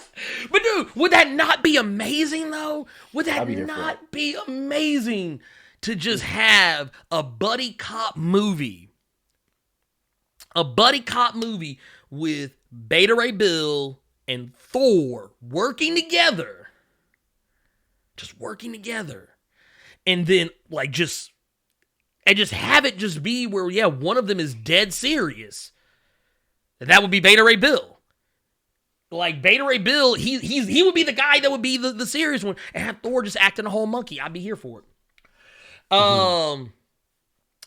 Lotus Scholar said, bad cop, worse cop. That's what I'm talking about. Yeah, he knows the vibes.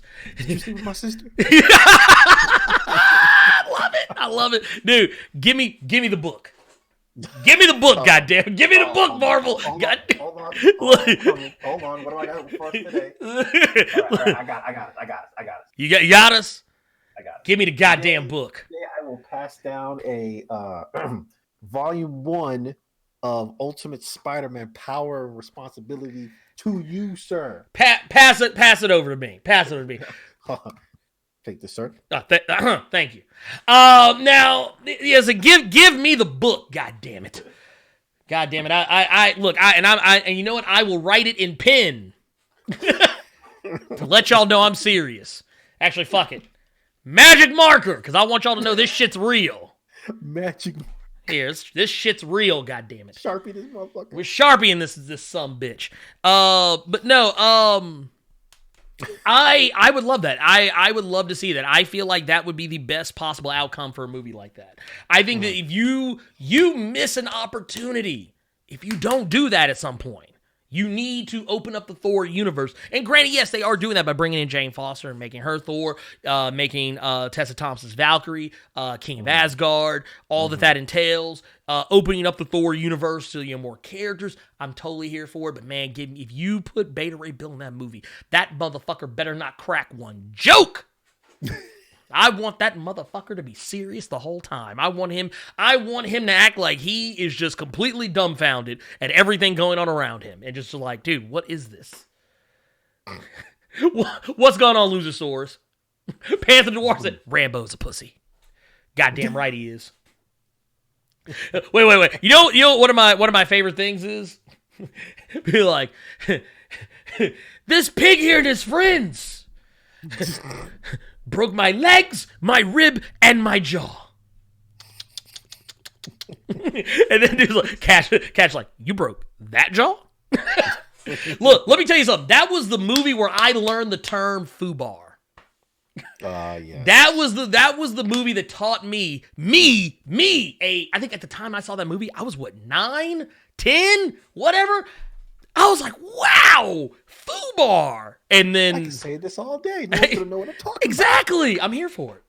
I love it. I'm sure it was in other movies and other things. It was probably a thing long before that movie, but that's where I learned it. So there you go. Let's see. Let's see here. Oh wait, Lotus Scott said that stripper scene where she plays the drums. Dude, I forgot about that shit. But as soon as I started reading it, I was like, ooh. Now I'm like, yeah, now I really need to go watch that. Professional. We're professionals, goddammit. God damn it. Oh, dude. Ruben Hart came and said, what about that? Thunder in Paradise. Dude, I forgot about that shit. Because wasn't Sting on that motherfucker? You talking about Hulk Hogan with the boat? Yeah, Hulk Hogan with the boat. Dude, Sting was on that motherfucker. I remember that shit. Damn. Whew. Dude, man, look, y'all taking me back, man. y'all taking me back. God damn it. Thunder in Paradise. With Brutus in it? Dude. Oh man, dude, hold up. Dude, and if I'm not mistaken, wasn't Sting a bad guy? Sting was a bad guy. Yeah, he was a bad guy on the show. Yeah, that's what I thought. Professor Bill said that was the first time he heard the term too, is a Tango and Cash. That killed me, man. That killed me. Invisible boat. Dude, oh my god. I'm here for it though. I'm here for it. When Orochi Geese said Tango and Cash equals Spider-Man and Deadpool MCU crossover. Dude, I want it. Y'all have no idea how bad I want that. I want a series of Marvel crossover movies. I want a series of Marvel crossover movies that is buddy cop. Just buddy cop. God. Take a dumb serious character and a dumb funny character and put them motherfuckers together and just fireworks. Let it happen. Like Prime says, I'm very new to your channel and can say I am enjoying your content a lot. Oh, thank you. Yeah, you're awesome for that. Thank you for saying that. It's me. Right in the feels. That's just like literally right here in between Darla Dudley and Nubia. Like it's a little to the left. Dudley? Cause right there. It's just like she's right there. Got Nubia. Got like John, like right around Jon Stewart's kneecap. Will Robinson says, my dad had Tango and Cash Betamax while we're bringing it up. Damn. Dude, okay, talk about synchronicity. Talk about synchronicity right there. I'm here for it. I'm here for all of it. Let's see here. I'm going back there. I'm double checking, make sure I didn't miss anything. Okay, let's go ahead. Let's keep it pushing because we still got more stuff to talk about. We ain't done. We ain't done by a damn sight. I'm probably gonna cut a few stories actually, just to. Well, you tell me where. I'll let you know as we go. Dip the toe. We'll dip the toe. I told you Dark Angel finally watched that, didn't I? Yeah. She was like, I finally watched that shit. God damn it. I watched that joke. We're going next. We're going to James Gunn. Let's talk about James Gunn real quick. James Gunn's though. So apparently, okay, so we know we're not going to rehash this, but just for Claro, y'all know James Gunn, director of Guardians of the Galaxy Volume 1 and 2, was fired from Guardians of the Galaxy Volume 3 in the MCU because of some former tweets. And of course, we come to find out later, he was not actually fired. They just were moving. It's kind of like, it's like that Batman sketch. He's not dead. He's just asleep. That's what Marvel did. They're like, he wasn't fired. We just had him on extended vacation. we had him on a no expenses paid vacation. No expenses paid. That's basically what they did. But apparently, during that time frame, he got attached to direct the Suicide Squad for DC and Warner Brothers. But here's the funny thing. When Marvel not rehired him back, they didn't know that he was directing Suicide Squad. He was like, you know what? Fuck this shit. Basically, Disney had no clue that James Gunn was directing Suicide Squad when they were trying to rehire, which is funny considering the fact that announcement came out before he was brought back. But yeah, whatever. You got Suicide Squad here. We talked about this last week, I believe. Talking about the overall idea of the movie. But basically, the production on it has wrapped, and basically, he shared a little bit of an experience. He says that, and that's a wrap. This is coming from his personal Instagram. He said, that's a wrap on hashtag the Suicide Squad. My father died 2 weeks before we started filming, and my dog died 2 weeks before the end. It was a hard time in my life, yet the most fulfilling time that I have ever had. Wow, that is just wow. Anyway, in making a movie, the professionalism, talent, compassion, and kindness of this cast and crew inspired me every day. Thanks to everyone involved in this film, in every stage of development, in every department. I am grateful from the bottom of my heart for you all. You are why I make movies. Heart emoji. Which that's just incredible. I don't know I don't know how anybody else feels about that, but that's incredible to me. The fact this man is, dude, he's gone through a lot. This guy's gone through a lot. This man went from getting not fired, getting canceled because of some tweets that he had apologized for twice in the past, both years ago and even more recently. Even before he was outed for them apes, this last time, and the guy went through the ringer. He basically went from being like the top guy in the MCU, you're like gonna be the head of all this stuff in the MCU, to no longer having that, to being kicked to the curb, and then basically taking what I think a lot of people kind of considered a job that was beneath him. Working, for making movies in the DC Comics, whatever cinematic universe that they want to call it this week. And then, you go on to hear like, he lost his dog, he lost his dad. If I'm not mistaken, the raccoon, the raccoon died too. The one that they used for, that they modeled Rocket Raccoon off of, I can't remember. I don't know. But I don't know about that one, Chief. But yeah, like I said, this guy's been going through a lot. He's gone through a lot of things. And as we go on, though, we have learned, and this is something else, they said basically this is something he was talking about on Instagram underneath that same post in the comment section. Basically, someone asked him, without DC giving you this opportunity, do you think Disney would have come back around for Guardians of the Galaxy 3, and James Gunn said that I know for a fact they would have, as they didn't know about Squad when they first talked to me. Like, and if you don't believe me, like, it's right here in black and white. This is it. He says, yeah. This nigga over here. This guy, I mean, he's basically saying, like, yeah, they didn't know. They didn't know. So, there it is. But that just goes to show that it's not about rivalry. James Gunn has actually been very vocal about this lately. He was even talking about the fact, we talked about this previously, that there is no rivalry between Marvel Studios and Warner Brothers as far as like comic book movies go, because they're all trying to do the same thing.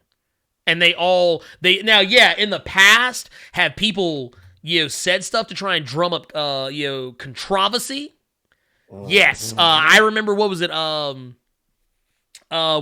the first Suicide Squad movie came out, the director was David Ayers. I think it was David Ayers. Anyway, of Suicide Squad. Yeah, I think it was. Yes. So he came in. He was like, fuck Marvel and all this other shit. Like when they were at Comic-Con, and then everybody was like, excuse me, and then he ended up having to like apologize because he was like, I was just really feeling no, dude. There is real. I mean, yeah, people say dumb shit because it gets people talking, but at the end of the day, there is no rivalry.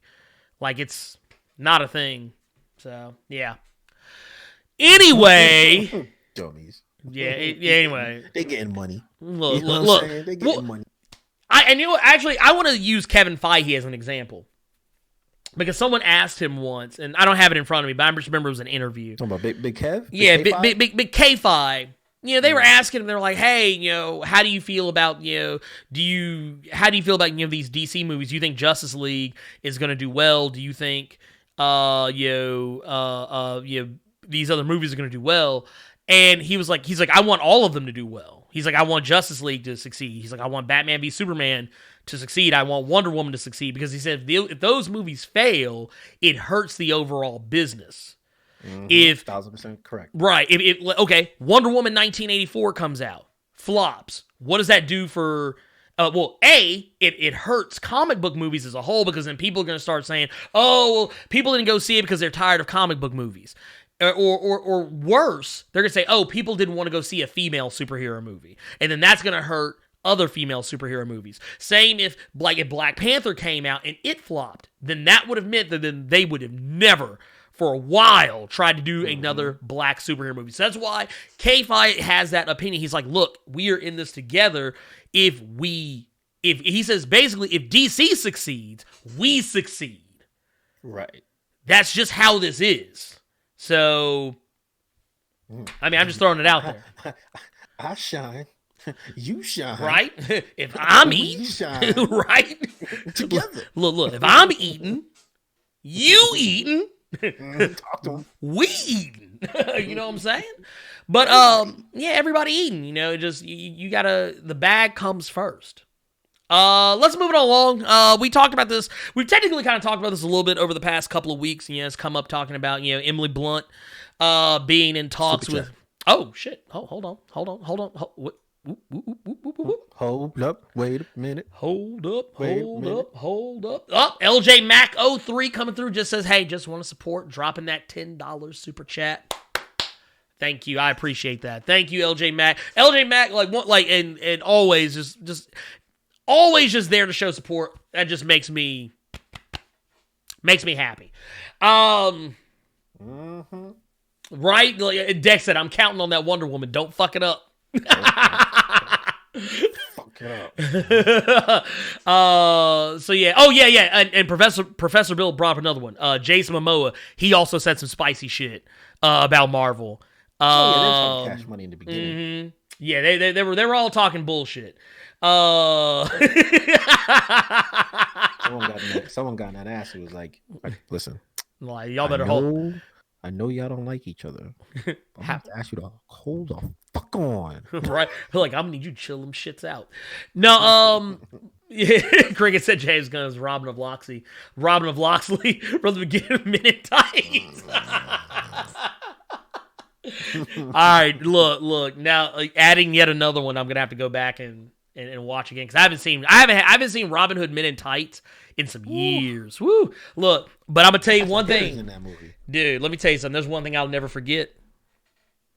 A toll is a toll, and a roll is a roll. And if we don't get no tolls, we don't eat no rolls. I'm just saying. And yes, Leon did say yes. The raccoon did die. Yes. Yeah, the raccoon is dead. Yes. And Kenny said, "Wait, is it the contract that anyone that works for the MCU cannot work for DCU?" Here's the thing about that. Here's the caveat on that. They don't necessarily want you working in a starring role, but I think they've softened on that because technically we've seen Jamon Hansu in 2 different roles in DC movies, and he plays is it Korath the Pursuer in the Guardians movies and Captain Marvel, and he plays the wizard in Shazam, and he played the Fisher King in Aquaman. So it's like, but that's not a starring role. But I think it's a situation where they don't want, like, case in point, they don't want Chris Hemsworth going to DC and playing Superman or something like that. They don't want that to happen. But that doesn't mean, and honestly, they maybe have softened on that too. I don't think they care about the directors as much. Because I mean, like at the end of the day, who you gonna stop? Who you gonna stop to get from getting this shmoney? I need my bag to stay heavy. Right. All the money. Just give it to me. What we talking about this John Krasinski. Yeah, so John Krasinski. We talked about Emily Blunt. Before, she was meeting with Marvel. Well, like 2-3 weeks ago. Yeah, about a couple weeks ago. Come to find out that while doing some promo on comicbook.com, even though the article they misspelled it as comiccook.com. Comiccook.com. I need to go there. Hold on. It's like, wait a minute. I need to learn how to cook these comics. But no, basically they were asked, The The link is good though. Yeah. Oh yeah, no, the link. Yeah, because the link actually does go to comicbook.com, which is the sad part about it. But it's like right here, you see this shit. You see Comic Cook. That's the website now. I'm not calling it comicbook.com anymore. It's Comic Cook. Hey, trademark that joint. Look, where we cooking them good comics. Cooking them shits. Bagged and boarded and everything. Putting it in the pot. But no, basically, while he's doing promo for The Quiet Place, Part 2. Part 2. And, or can we say Part 2? Part 2? Duh. That's another movie we should watch on Discord. Dude, I haven't seen that shit since I was a kid, man. Number uno. Numero uno. Dude, I miss that shit. Actually, I loved Hot Shots. Hot Shots and Major League. Those were all, those were good times. Dude, Airplane. Goddamn. Anyway, basically, what he said, he's already said in the past, because there were all the fan castings and stuff going around. He's already said, before, he's like, yeah, I'm interested. But now he's going all in on. He's like, yes. He says, I would love to. He's like, I would love to do it. He says, I think to be a part of the Marvel world would be amazing anyway. And the fact that people would even consider me for that level of a part would be amazing. I genuinely have had no conversations or don't know anything that's happening with that. I'm awaiting Kevin's announcements of what the hell's happening with that as much as you are. Basically in regards to playing Mr. Fantastic in the Fantastic Four, should they make any casting announcements about that. Mm-hmm. And the thing is, they haven't said anything about it, but yeah, people have been saying, we want John Krasinski, for Mr. Fantastic. That's a wrap. That's what people want, and I mean, I'm here for it. Like I said, we've seen images. People have done mock-ups of. Granted, they're clearly like photoshops, and whatnot. But people have done mock-ups of him in the guise of Mr. Fantastic, and I mean, I'm here for it. Yeah, just like in the same vein of them Jennifer. Are those Yeah, right. And like I said, you can see it right here. That's actually a shot of Krasinski mocked up as Mr. Fantastic.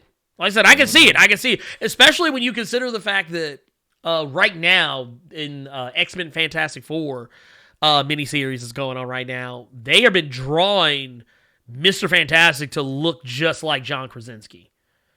Yep. So, I mean, there you go. I mean, that's the thing. I'm not saying that that's a sign, but I'm just saying that clearly this is the thing. Just saying. Hell, there's a while there. Actually, I'm waiting for Tommy Lee Jones to play Norman Osborn now, because there was a good minute there where they were drawing Norman Osborn to look just like Tommy Lee Jones. So that was the thing too. I'd be here to see that, John. Just I don't know if he can rock the waves though. Yeah, you gotta have the waves. Yeah, that's a special haircut. Yeah. Wait. Yeah. Time out. Why am I seeing 1994 Street Fighter being mentioned in the chat right now? Hold on, Pimp. Why am I seeing Jean-Claude Van Damme's? Oh, Lord. 1994 Street. Oh, Lord. Jesus Christ. Dude. Oh, my God, that movie. Here's the funny thing, though. Here's the funny thing about that movie, though. One of my favorite parts of that movie is M. Bison. Yes. One of my favorite parts of the movie is actually M. Bison. Because what was it? The part where Chun-Li is talking about like how M. Bison came to her village and like, pieced up her. Recapping her dad's death, and he was like, for me, it was just Tuesday. Yeah, dude, I love that shit. He was like, the day I graced your village was the greatest. Like, it was something along the effect of like, the day I came to your village was, it changed your entire life. It changed your entire world. For me, it was just Tuesday. Mm-hmm. I was like, damn. So good. I was like, dude. I said, can we get this M. Bison in the video games, please? You have that on DVD? Damn. Dude, I have it somewhere around here. Dude. Ooh. I like the part where Guile hit him with that uppercut and they had to zoom in on the American flag on the shoulder. Dude. Also, I want to point out, if you look very closely, you can see the harness wires. You can see Jean-Claude holding on to when he does the flag. Like, I remember one day I was just watching, and I was like, because he does it twice. And you can see it both times. You can clearly see him holding on to the wires, but you can still see the wires because they didn't take the time to remove them. I was like, wow, goddamn. Also, apparently, I never understood the whole beef with why they didn't just put Fei Long in the movie. And I learned something. Okay, what you got? Educate. Apparently, when they made the movie, the guy who played Captain Sawada,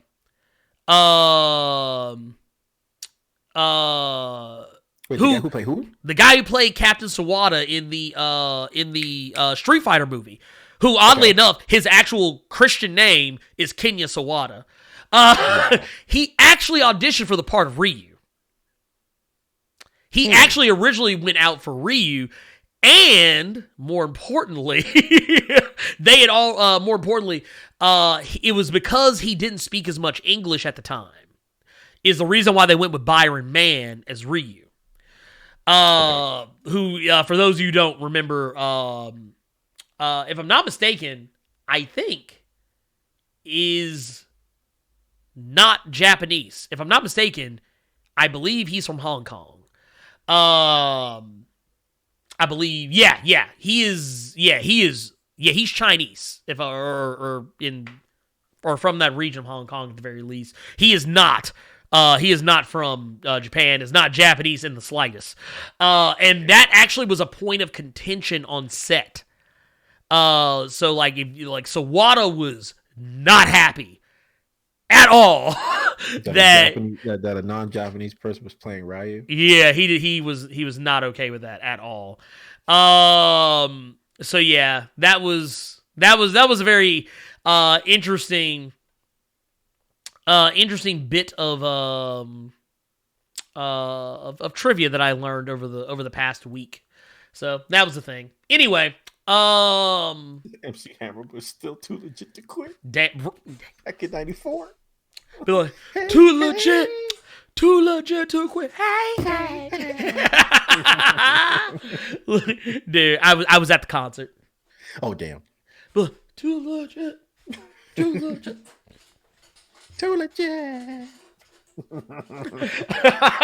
God, I think I was like 9. God, Lord, it was awful. Okay.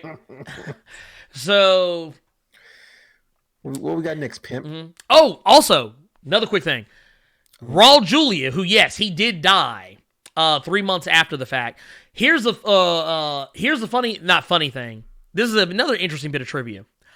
Do you know why they put him in the suit that they put him in and why he had such limited, like, people are like, oh, why doesn't he fight? Like, because he was mostly doing, like, his, like, hovering and Psycho Crusher and shit. The reason why is because he was going through chemotherapy. I think he was going through chemotherapy or something at the time. And so he was rail skinny. That's why his suit was so padded. And that's why it looked like his body was too big for his head, was because he was, like, that big. And he was so weak on set that, like, you know, there you go. Anyway, just the more you know. Anyway, wow. So yeah, now you know. Yeah, the more you know. Let's talk about the New Mutants. Oh, here we go. So the New Mutants, apparently, they have officially gotten their rating from the Motion Picture Association of America, the MPAA. Because America, yeah. The New Mutants is not going to be rated R, as some people had kind of hoped, and I don't think it was ever any danger of being rated R. It is going to be rated PG-13, which is basically more family-friendly for horror movies, and honestly, I kind of expected that to be the case. Yeah. It's a thing. you can do a lot with PG-13. You know what I'm saying? Yeah. You can push that envelope. Most horror, a lot of people don't know this, but most horror movies are not rated R. I mean, there are a lot that are rated R, but it's actually, I think back in the 80s, it was actually quite common for horror movies to be PG-13. Yeah, to be PG-13. So, matter of fact, I'm trying. Hard R. Yeah, so that hard R. Matter of fact, because I'm kind of going back, I'm actually kind of wanting to look. Let's see here. Actually, I'm very curious. I'm actually going to look this up. Let's do. So we're gonna get Cannonball before we get Rogue. Yeah, most likely. And I'm fine with that. I'm actually fine with that. I have no issues with that whatsoever. I like how they specifically put in the tweet. Mm-hmm. Fox's the New Mutants. Yeah, no. Marvel's like, nah. No. They like, nah, take that shit back. Say psych. That ain't us, fam. Say psych. Say psych. That ain't ours.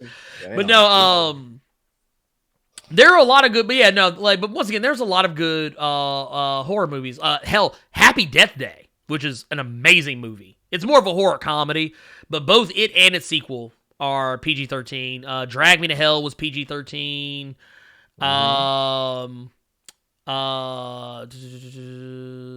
Black Christmas, that's not the original one. I don't think. That's the newer one that just came out, which is probably awful. But there was another Black Christmas another remake of Black Christmas that came out like several almost a decade ago. Jesus Christ. Oh man, I feel so old. But anyway, so old. Dude, I'm telling you, man, it's a thing. It is a thing. Matter of fact, here, let's go. I'm going through the list. What was it? Yeah, A Quiet Place. Yeah, PG-13. Yeah, I was like, I don't think Quiet Place is. No, it was straight up PG-13. So yeah, I mean, it just goes to show you don't have to have that rating to be good. I mean, you just won't be gory, but I mean, you can have scary moments without blood. I've seen it happen.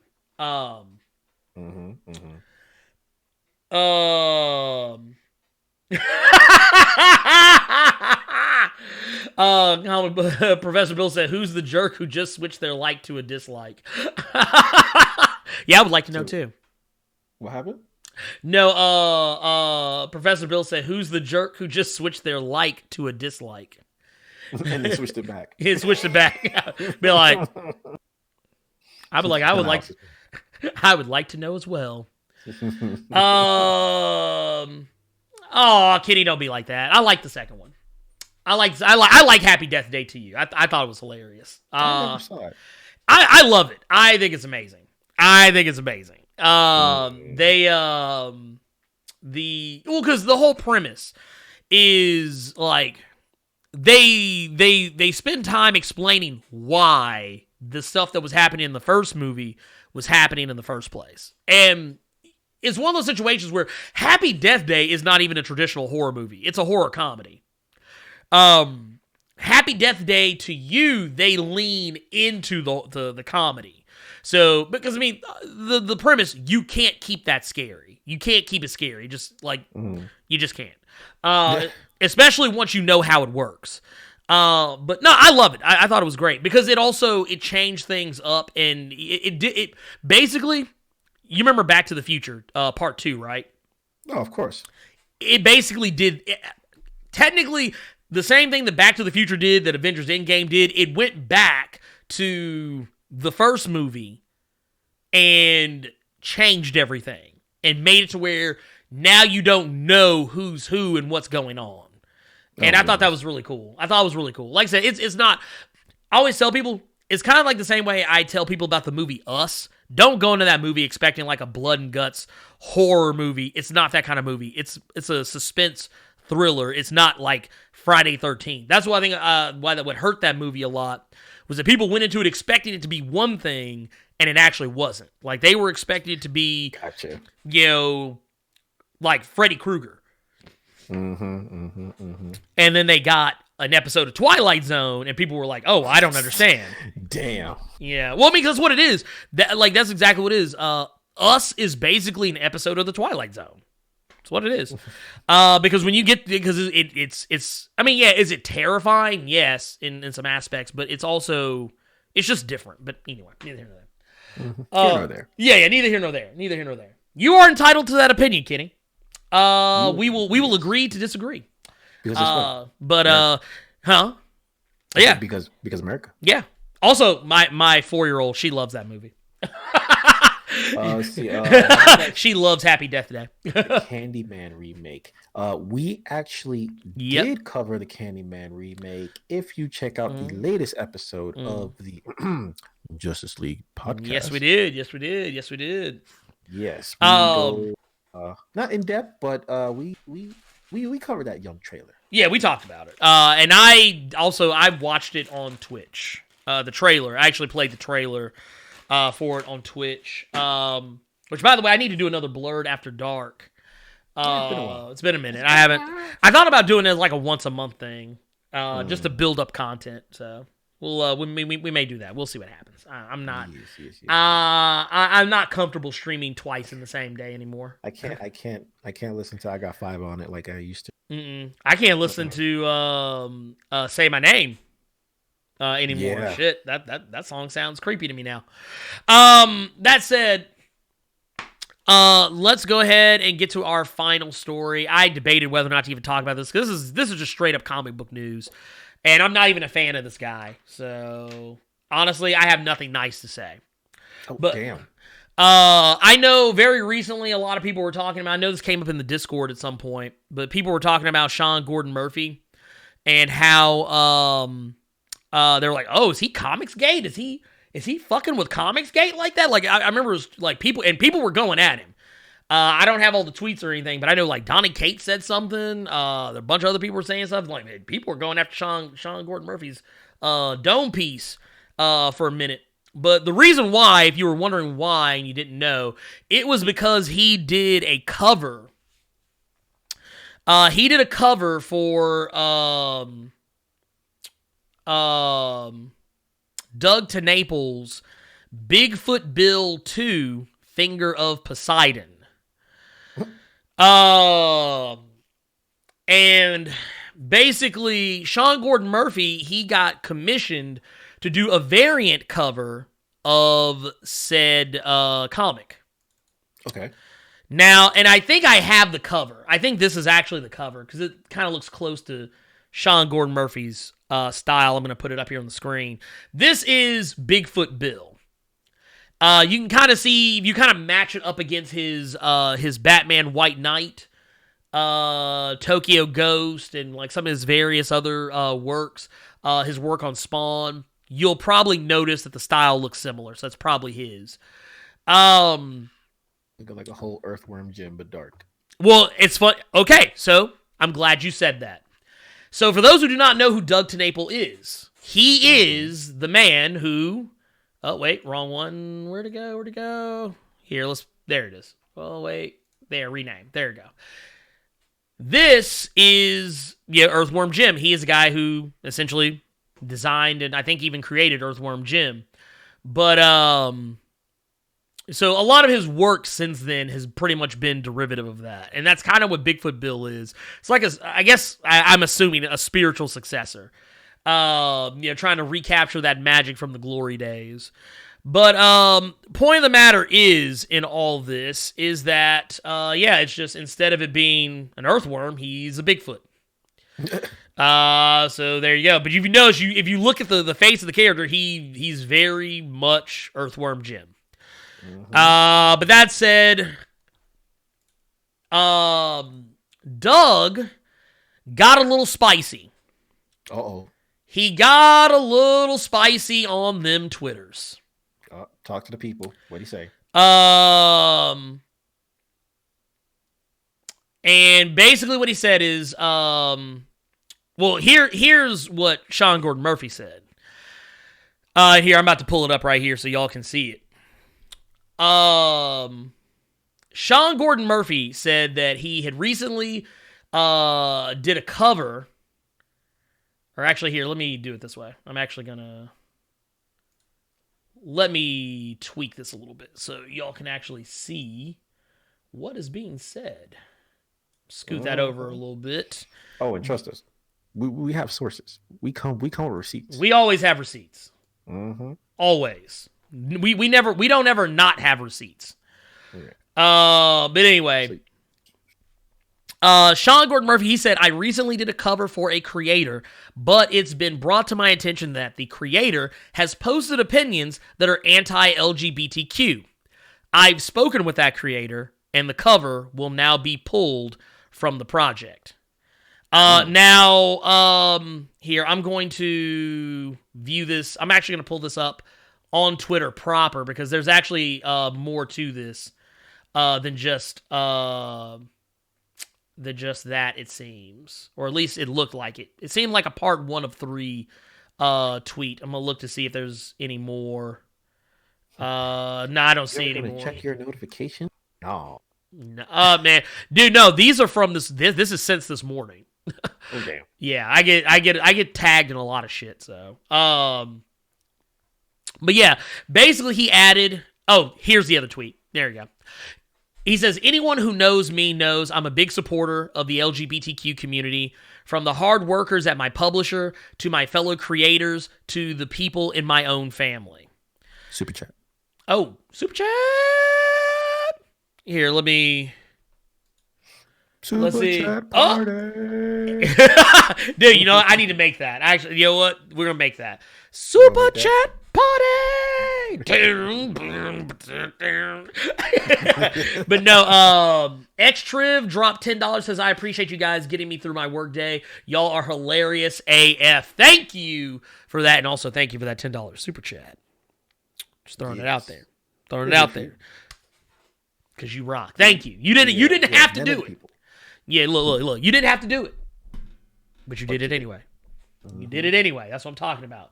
That man was playing Galaga at work. He thought we wouldn't notice. But we did. We did. Professor Bill said, this makes me happy. This puts a smile on my face. Look, right? So here, let's jump back to it. Oh yeah, finish your Here we go. So basically it says and yeah, of course, that was a tweet there. He also goes to say, I'm sorry if I hurt or upset anyone. I've always wanted my work to be about inclusion and about people working together. It's a major theme in my Batman work, but I can't be connected to opinions that hurt the LGBTQ community that's meant so much to my life and my upbringing. Now, we go on to Doug TenNapel's response. Which he says, he goes on to say, the LGBTQ put pressure on DC and SGM, which he's referring to that's Sean Gordon Murphy, for doing a cover on Bigfoot Bill 2. Sean and I agreed that he should pull the cover. It's more important than ever that pro-family comic lovers to support my work and rethink DC for attacking my business over my beliefs.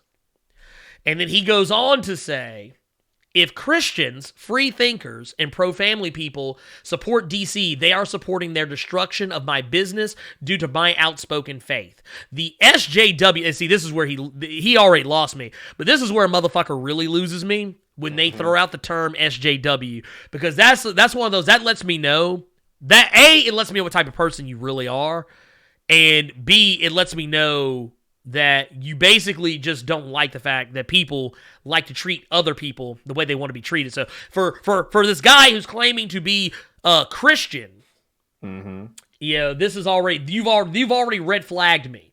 You've already red flagged me because you're basically talking shit about somebody for wanting to treat people the way they want to be treated. That's what you're doing. But He basically says the SJW's got a scalp today by having Sean Gordon Murphy's cover pulled, and most pay them to do this. Instead, back my work.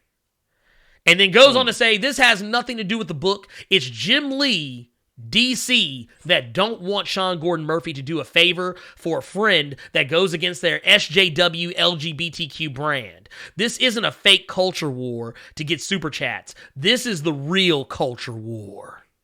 Now, the fact that what that is technically in response to is because a lot of times these people who are like these fake outrage guys, like Doug TenNapel, like Ethan Van Sciver, what the fuck is that?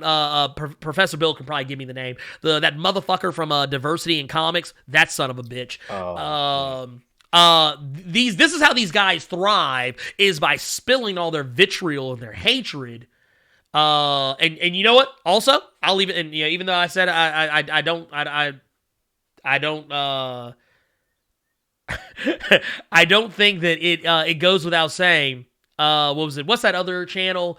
Was it Gaming and Nerds or whatever? I forget the name of the channel. It escapes me at the moment. Another one that comes to mind, I'll also throw Young Rippa's channel out there. Just the same. But they throw out this fake outrage, this anger, because they know it gets people riled up, and they'll start like super chatting because, oh, that guy's talking to me. That's like, no, dude, get the fuck. I had to say it. I had to. I couldn't not say it. But I don't know. My whole beef with this is just the fact that that guy, yeah, Professor Bill said exactly what I was thinking. His name doesn't need to be spoken, and fuck him. is basically the mentality. Cricket said, yep, Comics Gate is exactly what I thought it was. That guy could go play in traffic. Yeah, and that's the thing. Yeah, and here's the thing. Here's the big takeaway from this as far as I'm concerned. The big takeaway for me in all of this is just the fact that you can't You can't sit here and try to claim that, oh, well, these people over here, they're virtue signaling, while you yourself are sitting here trying to virtue signal. Like, you're sitting here trying to make it sound like, oh, well, I'm a good guy. I'm one of the good ones. I'm one of the good, hardworking. Like he's throwing out all the dog whistles. He's throwing people always say, oh, I don't play identity politics, but let's go back. Here, let's go back. Oh, wait, before we go back. Because I just saw it too as I was getting ready to click away. Staff Sergeant, who is about to have to change that name. Because he's about to be moving on up to the east side, to a deluxe apartment in the sky. Look, he said he dropped the $5 super chat, said, man, y'all done made my day, and thanks for not killing me with that I am Barry Allen.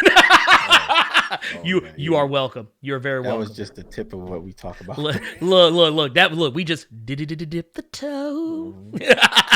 Look, but no, they don't know about that. They don't know about that. But no, let me go back. He says, he's talking about, Christians, free thinkers, pro-family. Well, right there, you're playing identity politics. You can't sit here and wave the flag of decency and saying that, they're playing SJW identity politics. They're bad people. But then you're sitting here self-identifying as a Christian and a free thinker and a pro-family man, and somehow I'm supposed to sit here and take from that you're okay? That your virtue signaling is any different from, the supposed virtue signaling that you're calling out? Now, here's the thing I want to go on to talk about. As it goes along, because this isn't the end of it. There's more. There's more. There is a lot more. He goes on because this keeps up here. Right here, we got a tweet. This is Doug TenNapel responding to someone that says, that's a shame. I'm surprised it took this long for it to happen. And Doug TenNapel said he held out for as long as he could. Now, he goes on to say, he also noted that this type of behavior, he says, this is DC's brand. And, I'm not done yet. The rainbow has its tentacles so far into these huge corporations that the audience has no idea they're funding a Marxist philosophy. It's not new. It's old. It just takes this long to work its way downstream. Now, this is what I find funny, because he's saying this, but what he's talking about, basically, and this is something I actually do agree with him on. This is not new. This is old. Because you know who one of the original SJWs in comics was? Stan fucking Lee. Dude, social justice has always been a part of comics. This is not news. There's a reason why Captain America punched Adolf Hitler. There's reasons why that was a comic.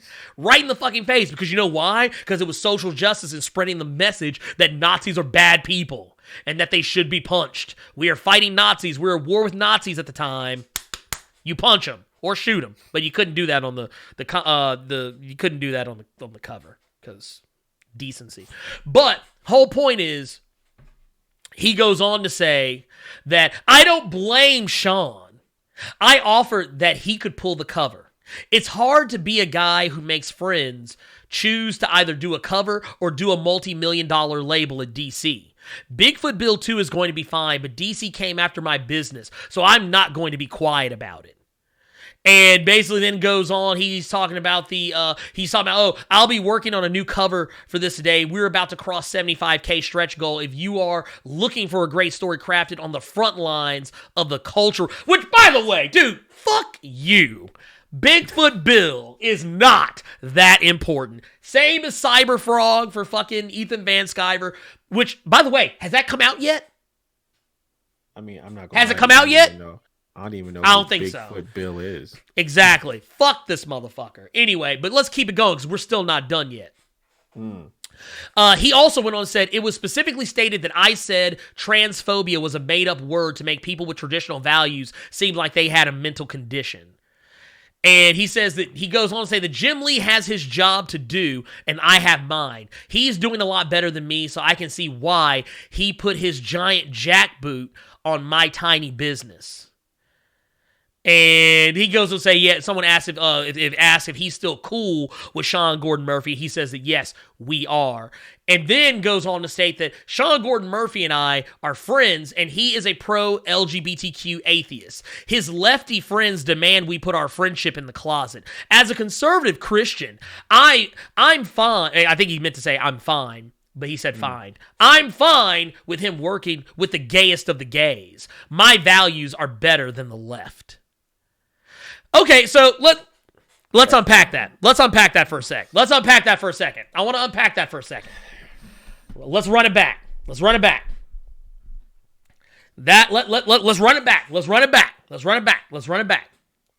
Exactly. Bigfoot who? Yes, this motherfucker. Look, I love how he used the term jackbooted. He said a jackboot. Basically, wow, how old are you? How old are you, I have to ask? Does anyone use the term jackbooted thugs anymore? Does anybody use that term anymore? I don't think so. Another term. Anyway. Okay. Oh, okay. But we're not done yet. Yeah, no, we're not done yet. So here's the thing. So, and I want to point out, this is something Cricket wait, I lost it. Where did it go? Here it is. Cricket went on to say was also, so Jim Lee, with the kind of artwork Jim Lee has done for 30 years, that's what they're calling an SJW. What? Exactly. And Dex said, yeah, we are still at war with Nazis. Exactly. We are. And the fact that we have to explain to people that Nazis are bad, I find hilarious. Scary, but hilarious. And yes. Wait. They're bad? Yes. They're very bad. Exactly. See?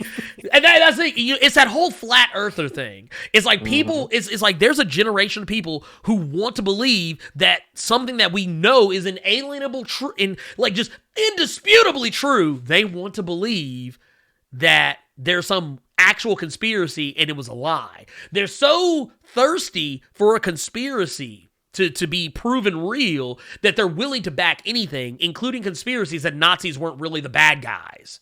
That's how fucking stupid people have gotten. And I can't take it. Dude, the Nazis are always the bad guys. Always. It's the one thing. There is one inalienable truth that you cannot dispute. You cannot dispute at any point. There's never been a time in the history of anything where the Nazis were legitimately good people. There was no. I won't take it. I will not accept it. But anyways, but no, he goes on to say, Professor Bill? He says, bullies and racists attack marginalized communities. They're bullies. Then, when decent people tell them to pick on someone their own size, the bullies try and shut them up by calling them SJWs. And that's exactly what they do, because anytime someone says something half-ass decent, that's when they start pulling out the whole SJW. Oh, SJW, blah, blah, blah, blah, blah. Dude, get that shit out of here. Nobody cares. And like I said, I know that the pulpit, I'm in the pulpit right now. I know I'm in here talking to smart, wise, learning people who know better. But, yes, it is. Yeah, it's a hallmark trade. Yes, Roachy Geese, yes. It is a hallmark trademark of bigots. Persecution complex. Just saying. Only a Nazi thinks Nazis are not. Exactly. It's the thing. We shouldn't even have to have this discussion anymore. But we are. But here's the thing. I got more receipts. Because Jim Lee finally said something. But wait, there's more. Jim Lee spoke up. And you know what Jim Lee said? I don't know what you're talking about. Yeah, he comes back and says, here we go. Boom. He says, sorry, I did not. And he says, with all due respect, I have absolutely no idea what you're talking about, Doug. It gets better. He says, Sean flat out told me you did, so apologize if it's not true. Did you call him the day before yesterday about doing the Bigfoot Bill cover? Mm. And then goes on and says, and this is where it gets good. Jim Lee, Sean Gordon Murphy. I owe Jim a public apology. Got off the phone with Sean and clarified that he did not bring up my Bigfoot Bill 2 cover. They were talking about other pressures from SJWs. I'm getting to work today on a new cover. Just needed to clear Jim's name first.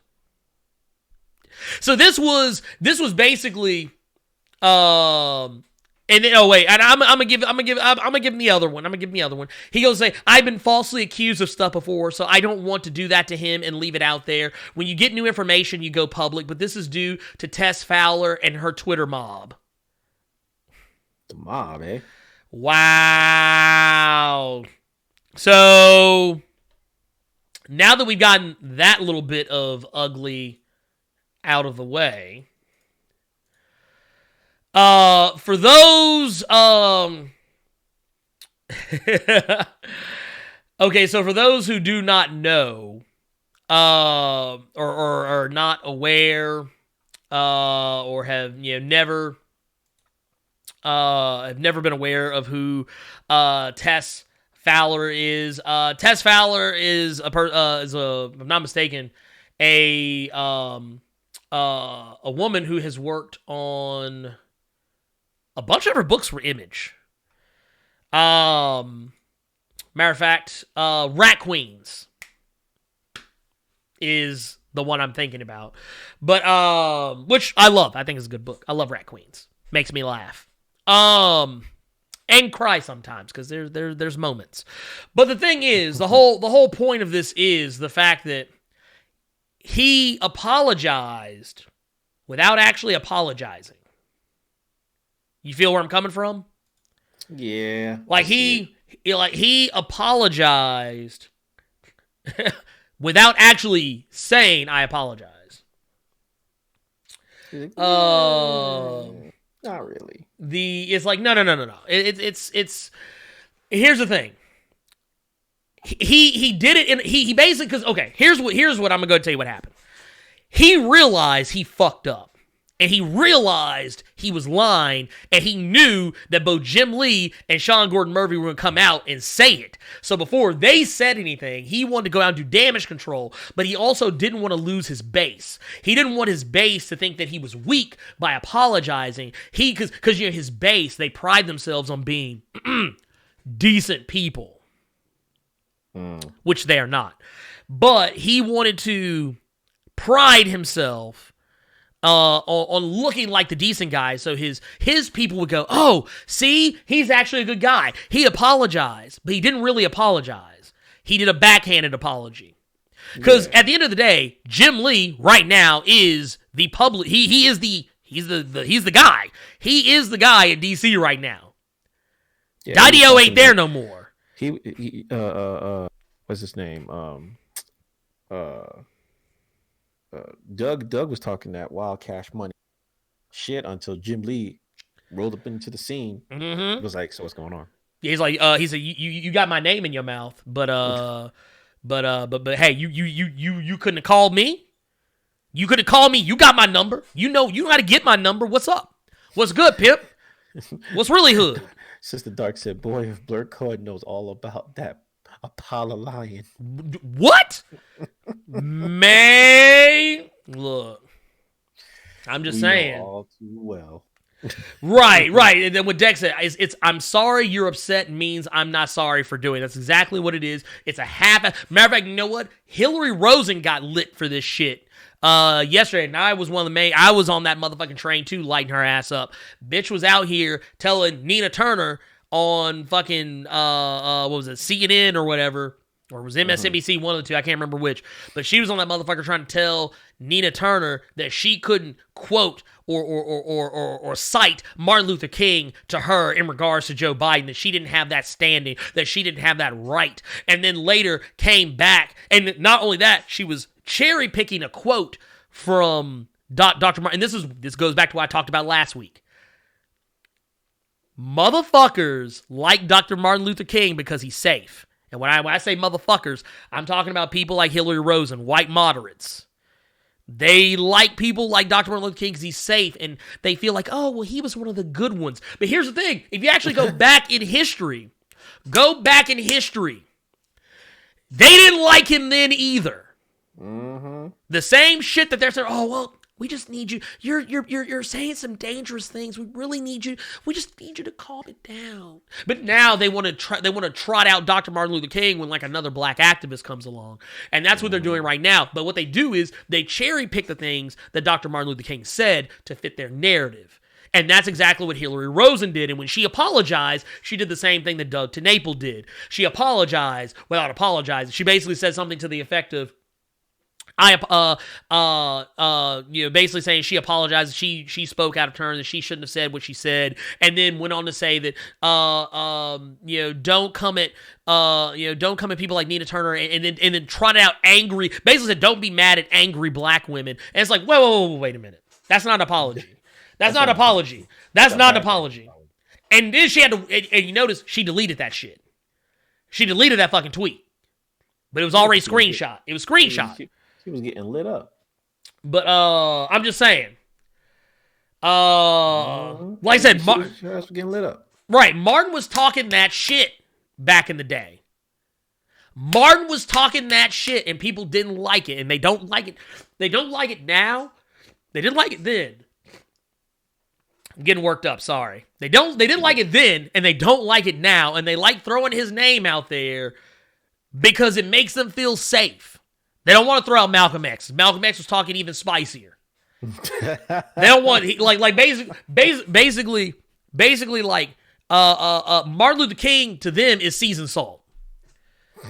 It's like, well, it's spicy to me. But Malcolm X was that pepper. But what they don't really know is Martin Luther King was talking not that dissimilar. Yeah, he preached nonviolence, but that don't mean he wasn't above marching and getting in motherfuckers' faces. You want the smoke?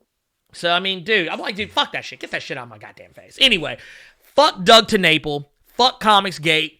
Fuck diversity in comics. Whatever the fuck that motherfucker's name is. Fucking disingenuous piece of shit. Fuck all those those motherfuckers at Comicsgate. Ethan Van Sciver, all you sons of bitches. Y'all can all eat a motherfucking dick. Okay? That's what I say. Right? And here's my thing. I'm gonna go ahead and you know what? Before this last thing I'm gonna say about it, and I'm just gonna fucking drop this shit, dude. I do, man. You get spun up so fast, dude. You know what the thing is? I let you get spun up. Here, let me tell everybody, all 72, 73 you ninjas, why I let Blerd Without Fear get spun up. Because 8 times out of 10, I'm the one that gets spun up. Right? And usually, you know, we have this joke on the Discord where he's Charles Xavier and I'm Magneto, right? And we know that Charles Xavier and Magneto were, you know, derivative from Martin Luther King and Malcolm X, you know? So it's good to let Chucky X, you know, blow some steam off because I'm over here dying inside. You know, I'm like, it's like part of me is like, you know what? Get them. Go get them. Go. You know, go get them. Go get them. God damn it. You know what I'm saying? I'm out here. Well, you know, and Brother One can tell you, like, it's rare. Like I said, it's a rare time. It's a rare time. We got $5. Oh, woo! Dude, Professor Bill coming through with that young super chat, hitting me with that $5 Canadian. That's CA. Canadian he knows he. And just so y'all know, a little inside joke, he knows how I feel about seeing that CA symbol. He knows how I feel about it. I get excited. But no, he says Biden is the moderate lib that MLK talked about. Biden gave the eulogy at Strom Thurmond's funeral. You don't get much more racist than that. Thank you. The prosecution rest, Your Honor. Well, no, not only that, the motherfucker lied. He lied and said that he got arrested protesting with Nelson Mandela. You fucking liar. You lying. And here's the thing. And you know what? I don't always agree with Chris Cuomo, but I do agree with one thing he said. He said, I hope that y'all keep this same energy when whichever one of y'all wins goes up against Trump. Because he said Trump is bigger and badder than both of them. And he said both of them. He said, so that energy that both sides are throwing at each other, he said, y'all need to save that shit for Trump. Because Trump is going to come at y'all with some bullshit. And I'm going to go ahead and tell you right now, Biden don't want the smoke. No, he don't. Biden don't. Bernie want the smoke. Biden don't want it. Listen, let me tell you something. Okay? Bernie is about that action. Mm-hmm. He says, fuck them birthdays. Okay? He said, I don't give a fuck about your birthday. Don't come to me with your birthday. I want the smoke. And I'm going to tell you right now, if Elizabeth Warren don't back this dude, okay? Because Elizabeth Warren's coming for kneecaps. Mm-hmm. You know what I mean? You saw what she did to Mike Bloomberg, took him out the kneecaps. Dude, just saying. So, that being said, Joe Biden don't want the smoke. Nah, he don't want Every time he gets in the hot water, he goes, well, I was the vice president with Obama. Obama can't save you, bro. You know what that translates to? I have a black friend. Magical black Negro. I can't be racist. I have a black friend. Magical Negro. Not only do I have a black friend, I have the most important black friend. It's like, nah, dude, you can't trade on being Obama's boy. I'm sorry. Nah, man. Sorry, it doesn't work for me. Exactly. Fuck him. Fuck him. That's what I said. Biden probably called the cops on Mandela. Dude, I believe that is actually more likely.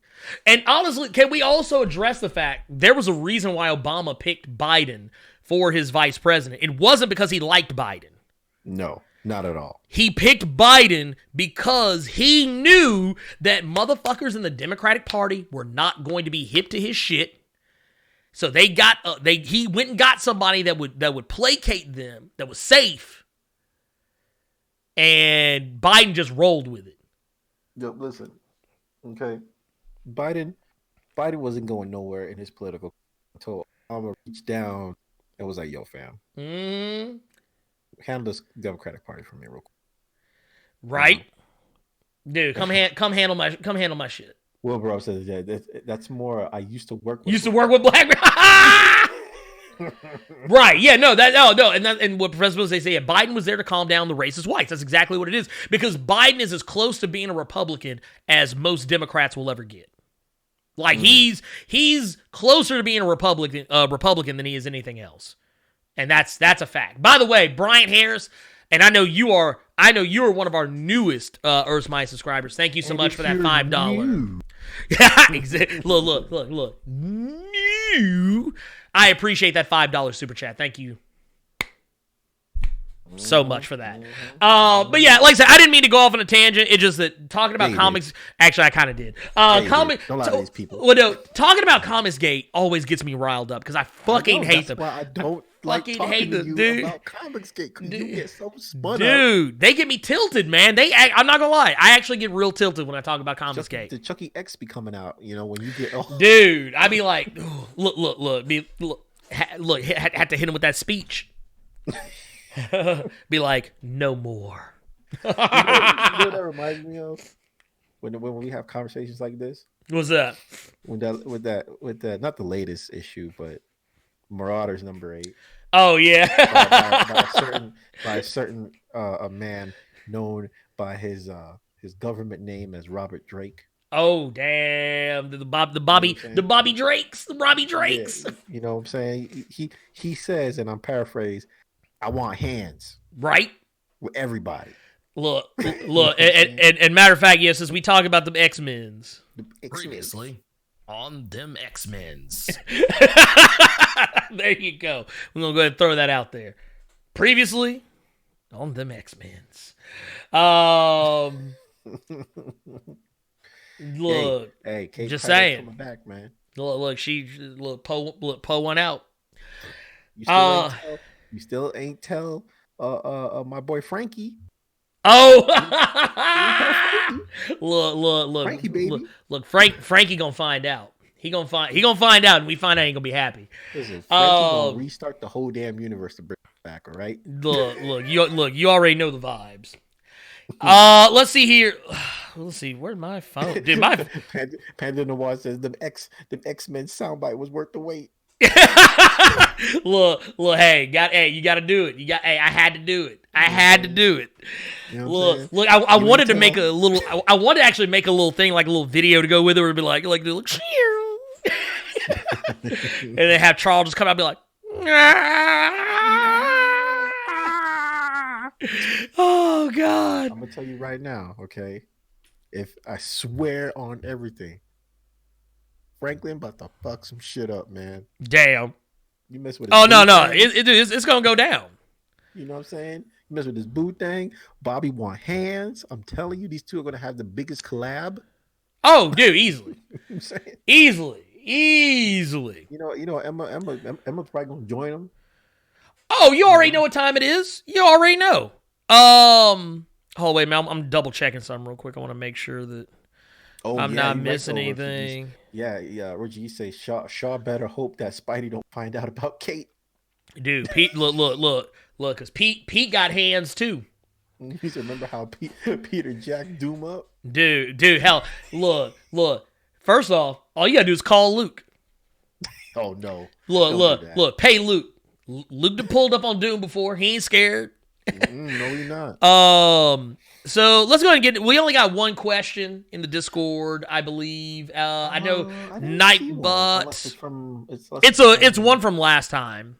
Oh, okay. Actually, it's a question from a couple of weeks ago. If I'm being brutally honest, Damn, we missed it. I think we missed it last week, and it's been there since the 22nd. But we apologize deeply. But it's okay because we're going to address it today. We got the one question. By the way, if you do have questions, we will answer the ones in the chat, but the ones that are always guaranteed are the ones that are in the Discord, and of course, super chats and members, channel members. If you're a member of Blerd Club, because I will see it. That said, let's see here. The questions say, with the history of Kitty and Cypher being good friends, her having difficulty accessing accessing portals, her pal semi-engineered doesn't really ring right. Well, the thing is, I think it was one of those situations where it's just a simple oversight. But also, we got to remember that Krakoa, even though, Cypher technically, is in constant communication with Krakoa, that doesn't necessarily mean that Krakoa likes Kate Pryde. Like, Krakoa is still an entity in and of itself, and it has thoughts, it has emotions, it has feelings, and if it don't like somebody, it just don't like them. And like I said, I keep telling people, it's not anything or it is something more specific, but I'm telling you right now, it's all tied to the powers. It is tied to the powers. Like, Jonathan Hickman is a guy who likes to drop little breadcrumbs, and he is the head of X, and I'm pretty sure that it was no accident that Sebastian Shaw said that it was a quirk of her powers. That it was some quirk of her powers that kept her from using those gates. And I'm going to tell you right now, that's exactly what it probably is. Now, to what extent, we don't know. But I'm pretty sure whatever that is will probably be addressed at some point very soon. If not by Marauders number 11, I'm pretty sure it'll at least be even touched upon in X-Men Fantastic Four number 3 and or 4. Because that it's only a 4-issue run. It's only a 4-issue run. And Lockheed may also play a part in that as well. We got to remember that Lockheed is empathic. Lockheed pulled that "I'm coming home." Right? Tell the world that I'm coming home. Right? And Lockheed is empathic. He has an empathic link with Kate. Lockheed was on vacation, okay? I just love how he's like, man, I'm eating on these scripts. I love how he left some fish for old girl. He's like, oh, here you go. You hold that. He's like, yeah, just want to let you know, we good. And he put the covers back on her. I was like, damn. Let's see here. Oh, wait. We got another one. We got another one. Super chat. We got from the COBY. It says, I hope the new MCU that Magneto and Professor X are black. I mean, I'll put it this way. I wouldn't be against it, but I do think you run into some other problems with that. At least in regards of Magneto. Because it's one of those situations where I'm usually the first one to say that if a character's only defining trait is like their race or their culture, if that's their only defining trait, then it's not much of a character.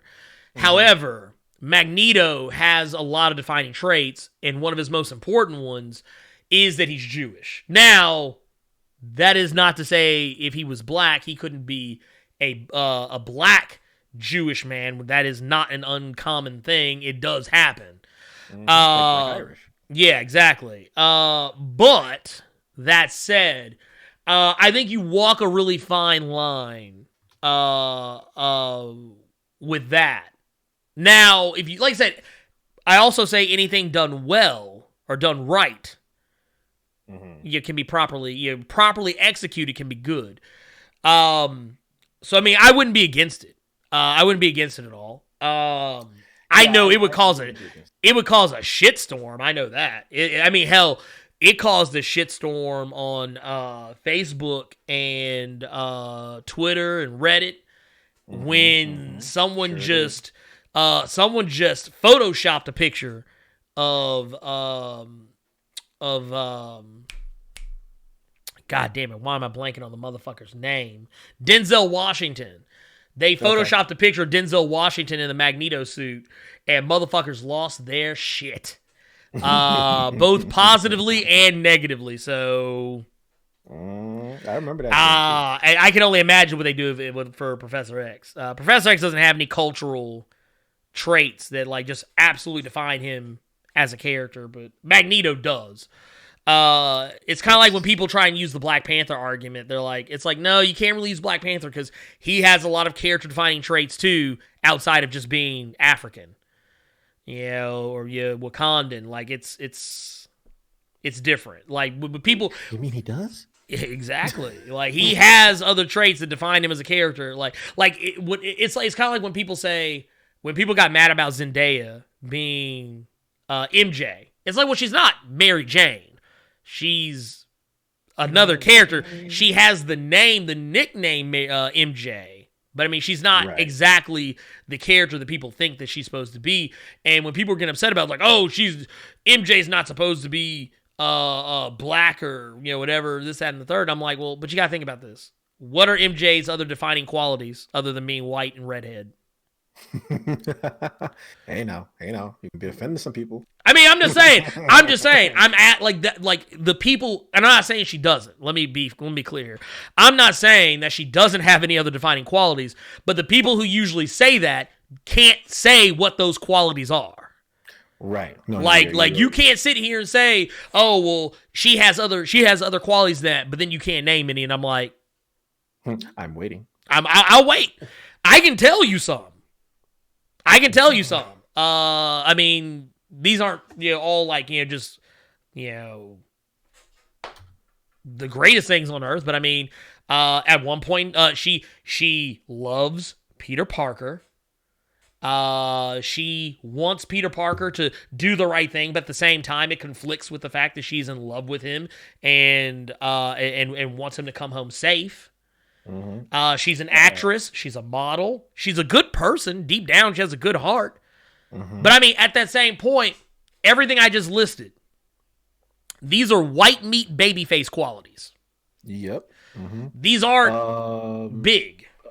COBY, yeah, man. We shouted you out for that super chat. Yeah. That's why I was yelling Kobe.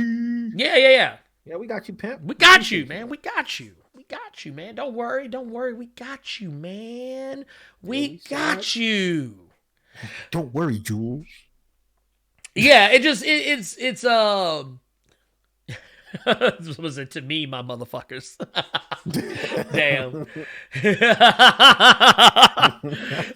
Look, and then we could actually, and then you know what? Then we'd actually have an excuse to previously on them X-Men's. I just like using it. I like using it. That's all. That's all it is. To me, my ninjas. Muty with the hard E. Hard E. Goddamn. No, I mean it was no, we got you. Yeah, she has an affinity to referring to people as Tiger.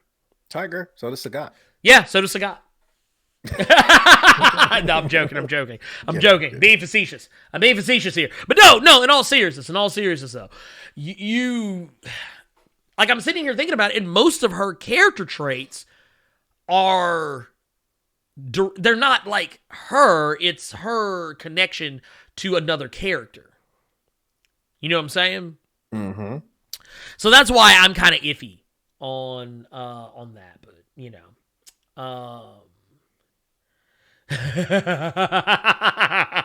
Black Panther's multidimensional? What? But no, it's a thing. It's a thing, and I think one day maybe people will get with it.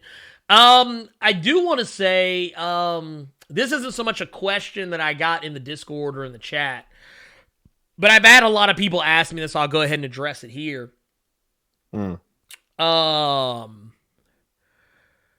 actually, no way, real quick, I do want to answer this. Roji Geese says, or not Roji Geese, but because it moved on me. Mercedes Kirkland said, people are still mad about Iris West being black on the Flash TV show. Yes, they still are. Yes, they are. They are big mad. They are big mad. And here's the sad part. Here's the sad part. Did you know, Brother One, there's a campaign to get the CW to make Iris and Barry break up and make him be with Killer Frost? Wow. Pregnant Frost? Well, here's the funny thing about it, though. People always talk about how, Iris West is boring. I'm like, so is Killer Frost. Like, the only thing that separates her and Iris West is that she has powers. That's it. And a split personality disorder, apparently. But I didn't know that was a thing. I Yeah. did not know. That was a thing. But the problem with Killer Frost, her actress, Danielle Panabaker, and I'll go ahead and say it right now. I'll say it out loud. I don't think she's that good of an actress. She is so one note as Killer Frost that, like, I actually think that she does a better job playing Killer Frost than playing Caitlin Snow. And honestly, she did a better job playing Killer Frost when she first started playing Killer Frost, when Killer Frost didn't have any emotions. Or at least not any, like, happy ones. She was better as being villain Killer Frost. Yeah, she was better being the villainous version of Killer Frost. And should have been a series-long bad guy, but they fucked that up.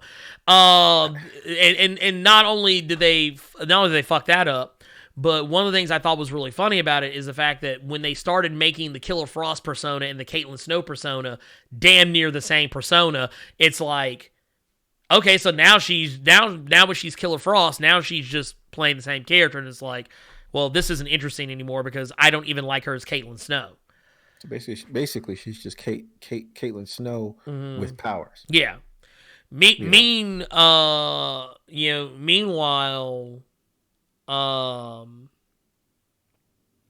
was it Candace Patton? She's acting circles around this bitch. But anyways, with the range. With the range, yeah.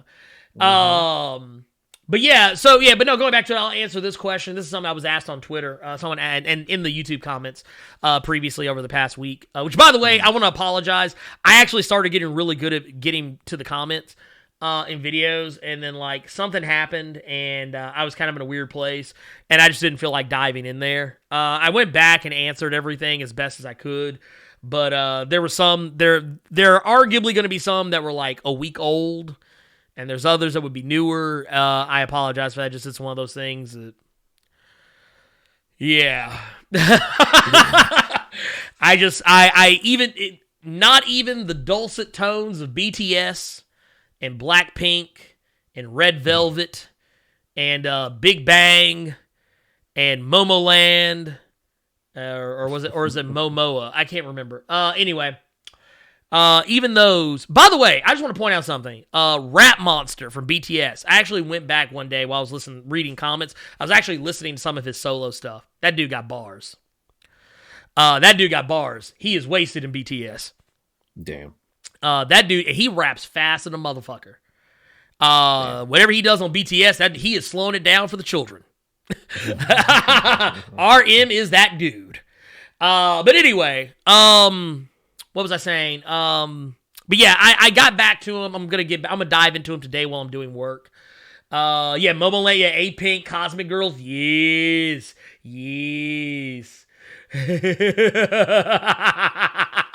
Dex says she's a better actress with no emotions. It's true. Mm-hmm. But no, what does it says? Dark Angel said, was she better in Silent Hill? Was she in Silent Hill? Was she in the second one? Was she? Because that's the one I didn't watch. That if it was Silent Hill Revelations, I did not watch that one because it was what's the word? Awful. Is what I was going to say. Silent Hill Revelation. I'm looking to see if she was in. Was she in that? I don't know. I'll check for you, dog. Which one? Silent Hill 2? Silent Hill Revelations. I don't think she was in. Was it trash? Of course it was. Exactly. So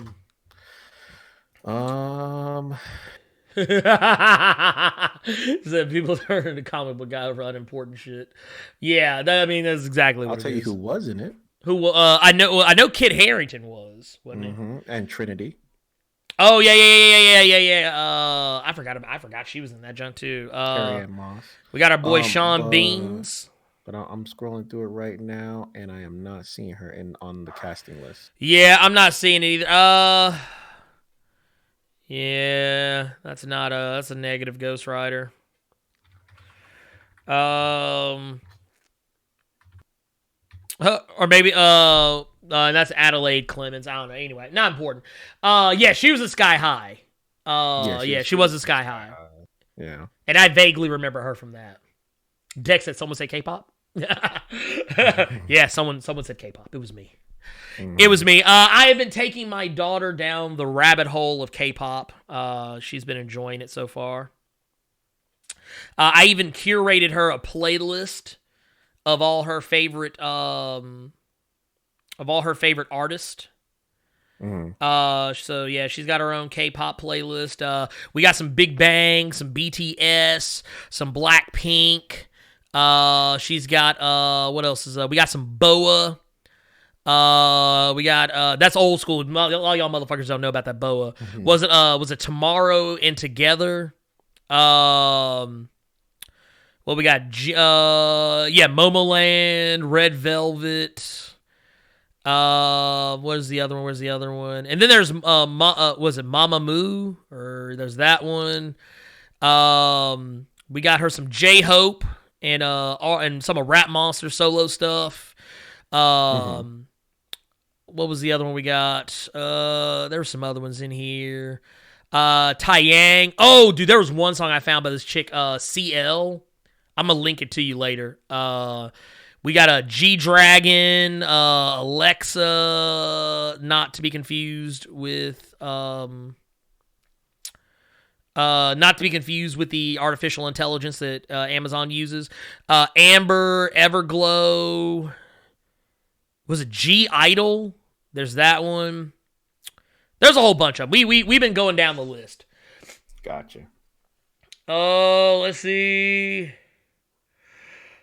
They said CL. Dude, what was it? What's the name? I think it's the song. I think it's called Hello Bitches. I love that song. I can't let Cersei listen to it though. She can't listen to it. So there you go. There's that. And before anybody asks, yes, my daughter's name is Cersei. Yes, and it is for a lot of reasons. But yes, we got the questions. I think we got questions. I don't see anything else. It's someone's in a bad horror movie sequel doesn't make them a low quality actor. Remember Michael Weston, Jeffrey Donovan was in Blair Witch Project 2. Yes, he was actually. I thought he was a good actor. I don't hate that movie either. It is a bad movie, but I don't hate it. But no, it's the thing is, it's how she, and maybe it's how she's directed, but most things I've seen her in, she always seems to be kind of playing the same person. Sorry about that. Oh, you're good, man. You're good. Button. Oh man, look at you hitting bad buttons, man. Give me that camera back. Give me that camera back. Hitting bad buttons. Let me get you that young camera. There we go. There you go. He's back. I didn't even notice you had done it. That's the sad part. Dude, I hit a button. I was trying to switch between two screens. I hit the wrong button. I was like, oh. I know. Daddy, no. Let's see here. I'm going back through and okay, so let's go to how much longer before the Netflix characters can appear in the MCU? Oh, we still got a few more years on that. Probably a couple years. Yeah, at least 3 more, maybe 4, maybe. Depending on, well, I don't know. There's some factors in there, but yeah. Roger says, Blerd had the book. How would you book Spider-Man in Dawn of X? Peter keeps Parker Industries. I mean, honestly, I thought he never should have lost Parker Industries. Yeah, he should. I mean, I think Peter's deserved to have a come up. Yeah, no, he needs. I think that Peter should be one of the people who actually is not against them, because I kind of feel like everyone is kind of against what they're doing. Like, the Fantastic Four are against what they're doing. The Avengers, they are most likely the same. And I kind of feel like it would be more interesting if Peter was on the mutant side. Like, if he was just kind of like, yeah, I told, because you gotta think about this. Out of everybody, who has rode harder with the X-Men? Harder than probably anybody else has. Because I feel like Spider-Man has always crossed over more with X characters than most other Marvel heroes. Mm-hmm. And I kind of feel like it would make more sense for him to be kind of like, they got a point. Not saying he has to agree with everything they do, but he isn't against them having their own shit. Right. I think he can relate more with them. And yeah, I mean, it would just make sense. It would make sense. And they do constantly return. That's one of the things I hate about Spider-Man is that he's always going back to status quo. And it's like, dude, we don't need that. Let him grow. Let him be great. Let him be great. Let him be great. Stop fucking on him. How will Juggernaut be involved with the X-Men now? His stepbrother and his former partner are on Krakoa. Well, here's the thing. In recent memory, as recent as Uncanny X-Men, shortly before all of this House of X stuff started, he was siding with the X-Men. Like, he was working with them to, get everything straightened out. So, I think that, honestly, I think Juggernaut would be probably one of the few non-mutants that they would probably actively, also, you know what? Let's be fair. Mr. Sinister is not a mutant. No. He's just not. Let's just go ahead and call it what it is. He's not a mutant. He basically stole the genes. He basically Mr. Sinister is essentially mutant blackface. He is wearing mutant face. He stole the genes and modified himself to be a mutant. Kane Marco, the Juggernaut, he is not a mutant. He's a human. His powers are derived from Sidorak. However, he does have a comic coming up here pretty soon. We'll see what happens. But I would actually prefer it if Juggernaut were allowed to be a part of what they do. And that would maybe kind of change people's opinions. Though, technically, Juggernaut's also one of those characters. He's viewed more as a villain than a hero. Even though he has been lately, in the last good bit, he's been more of a good guy than anything else. Though he has dipped back into being a bad guy here and there. So there's that. Anti-hero stuff. But yeah, Juggernaut, you said, Professor Bill says Juggernaut #1 will deal with that. So so basically keep your eyes peeled, because when Juggernaut #1 drops, I will be doing a video on that. Yes.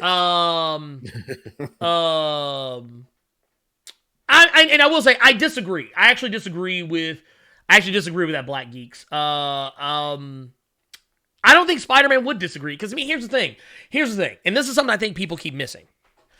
Whenever the X-Men had the school, or had a school, any school, what happens? It always gets attacked. When they stay on American soil, they stay getting fucked on. They constantly have people coming after them. They have, I'm gonna throw this out there. They literally, in Uncanny X-Men, and Matthew Rosenberg's Uncanny X-Men, leading right into all of this that we're talking about right now, the humanity created, they took mutants and turned them into Sentinels. They took mutants and more specifically, they took Warlock and and the transmode virus and turned other mutants into Sentinels to hunt down their own people. Not only that, they created a vaccine that was mandatory for all humans to take so they wouldn't birth any more mutants. Dude, I'm sorry. At that point, there is no, let's reach across the aisle and be friends. You can't do that anymore. It's a bridge too far. Matter of fact, it was a bridge too far when you created regular-ass giant robots to hunt down mutants. It was already a bridge too far at the Genoan, the Genoshan massacre. It was already a bridge too far at House of M. Damn. You can't, no, there is no going back to it. I know people hate that the X-Men aren't the heroes that we would like them to be, but that's the change now. They're not heroes anymore. You're right. They are a society. They are a race of people, and you can't just expect everybody in a group of people to be the same or whatever. But yeah, just it is what it is.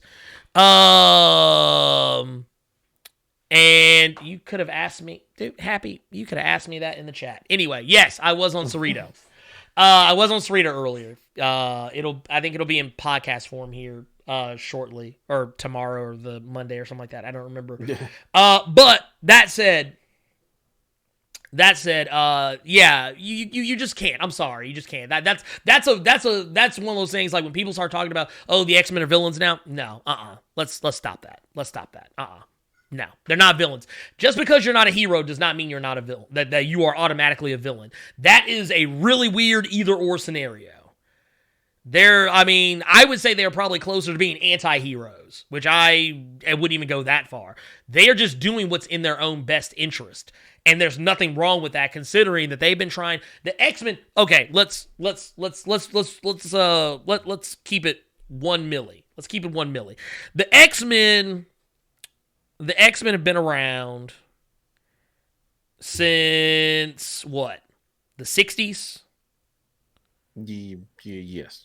The X-Men have been around since the 60s, give or take. Yeah, 63. So, that said, they've been trying to preach inclusion and reaching across the aisle and doing the right thing and living alongside humans and mutants for a long-ass time. For literally for over half a century. For over half a century, they had been trying to preach inclusion. And guess what? You know what humans were doing? You know what the humans were doing all that time? Humans were like this. Nah, Skip. Fuck them. Fuck them mutants. That's what they were saying. They were saying, fuck them mutants. Eat a dick. Hold these sentinels, my guy. Hold these sentinels. Here, hold this Nimrod, my guy. Pause. Danger. Nimrod. Danger. So yeah, I don't subscribe to that whole they're villains now. Just because they're not the heroes you want them to be, I don't subscribe to that.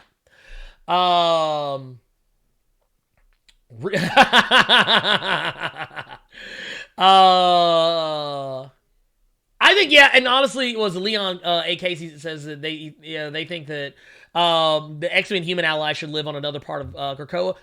Maybe. Here's something you gotta think about, though. The Morlocks don't live on Krakoa. They live in Arizona. Yeah, it's one of those things. It's just like, yeah, I just don't like the and maybe it's because I see it so much, because most of the videos I do now are X-Men videos, I feel like. So I feel like I'm always seeing the same talking points. So if I seem a little tilted by it, it's not really that I'm tilted. It's just that I see it so much that it's become the thing. Like, I feel like, oh God, okay, I got to do it again. Talk to me about those X-Men. Right. Dude, that's the thing. And yeah, I agree with Panther Denoir. Says humans are lucky. Mutants don't just act like the Brotherhood. I mean, they could at any point. The X-Men, and the thing is, yeah, do the X-Men recognize now that they are better than humanity? Yeah, I mean, if you could shoot lasers out of your eyes or phase a giant bullet through the earth, I would say you're better than humanity too.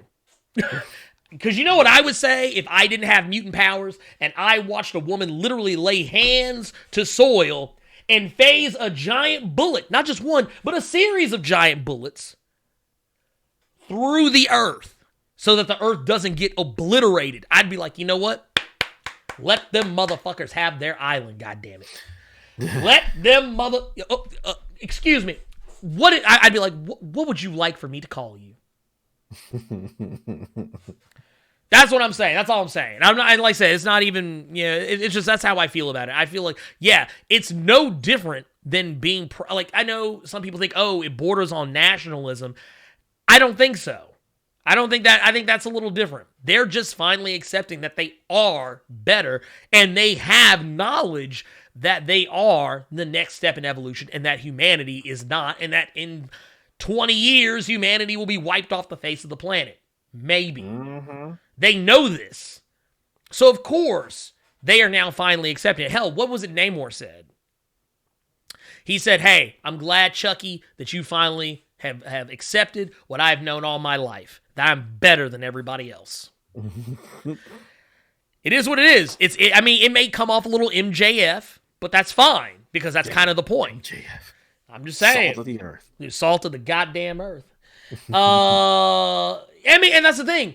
If, like, I ask you as people, how are they any different from Wakanda? Wakanada? How are they any different from Wakanda? Wakanda has the heart-shaped herb. They don't sell it to anybody. I'm not saying they should. They do export vibranium, though. People gonna get upset. I'm just saying, but I mean, these are things you got to think about. Ernie to AEW confirmed, yes. All elite. I'm all elite. Look, can we get? I need Cody to put the tweet out. No, you need that all elite picture with you with the thumbs up. Look, I'm gonna do the half. Like I'm gonna do this one, do the half-ass one with the little limp thumb.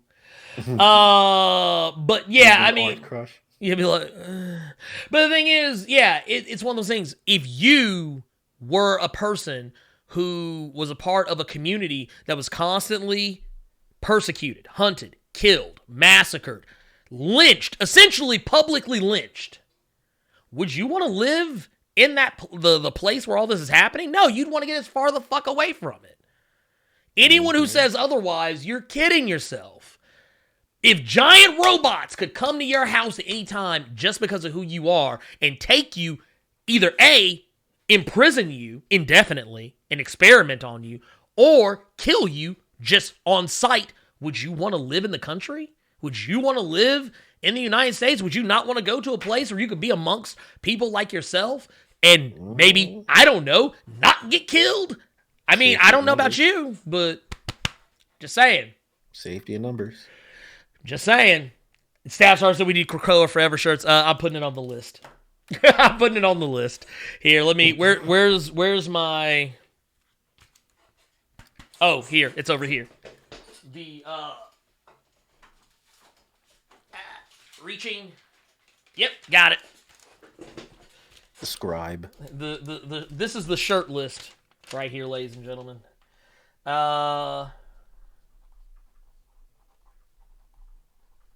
But yeah, I know a lot of people probably won't like the idea that I made that comparison, but I mean, but at the end of the day, no one gets pissed off about the fact that whole ass Africans have their own country and are isolated from the rest of the world.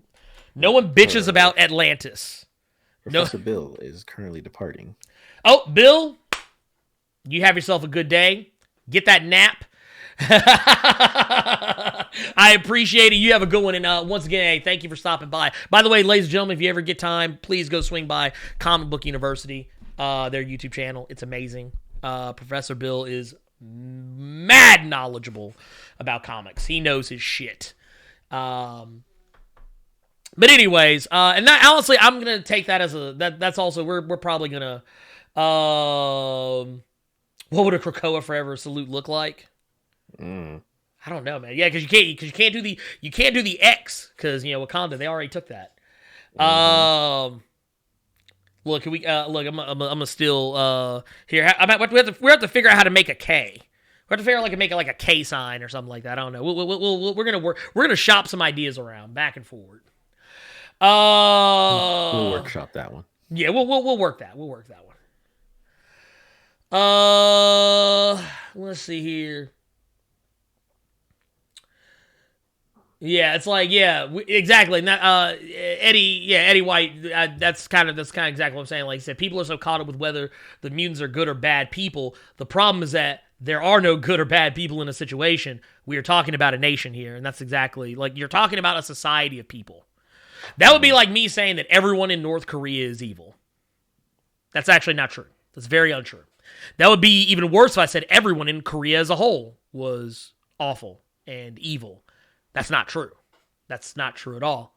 Just like how I would be offended if someone said that all black people are thugs. They already say that. They already say that, and it does offend me. It would be like if I said, how would people feel if I said that all white people are colonizers? All white people are racist, bigots, and just and take what they want from people who don't look like them. I don't say that because that's offensive, and it's also not true. You can't just label an entire group of people as one thing just because you don't like it. It's not the way the world works. But anyway, I say we get the F out of Dodge because we've been at it. We done been at it for a good clip. Good hot minutes. Yeah, we've been at it for a while here. I'm clocking us at 3 hours and 39 minutes. But Woo! It was a long show. We had a lot. We had a lot to talk about. We had even more to pontificate about. But anyways, ladies and gentlemen, I guess. Oh, you know what? There's not gonna be a new video today. Because I only covered one comic this week because there was only really one comic I read that I actually gave a shit about talking about. And the other ones that came out does not say I don't give a shit about Far Sector. I am going to cover, just I'm doing something a little different with that one. But I am going to drop some new videos for Blerd Club members. So if you are a Blerd Club member, keep an eye out on the community tab. I'll be putting some stuff there for you. I'm also going to try and work on some stuff today that's going to be exclusive videos that only you guys will see. Not just early access stuff, but stuff only you guys will get to see. Depending on what level you are, because we have done different levels. There are different levels. There's silver, where you get like the emojis and the badges and stuff, and then there's like gold, where you get like the early access and you'll get the extra video. So I'm just throwing that out there. If you want to become a member, totally would be amazing. Also, just like Super Chats, lifeblood of this channel and help keep everything moving and just keeps the channel alive and just great, and I can do more shit.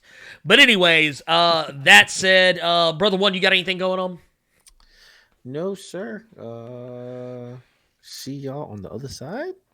Yeah. Catch me at Twitter, one above none, twitch.tv/one above none. There you go.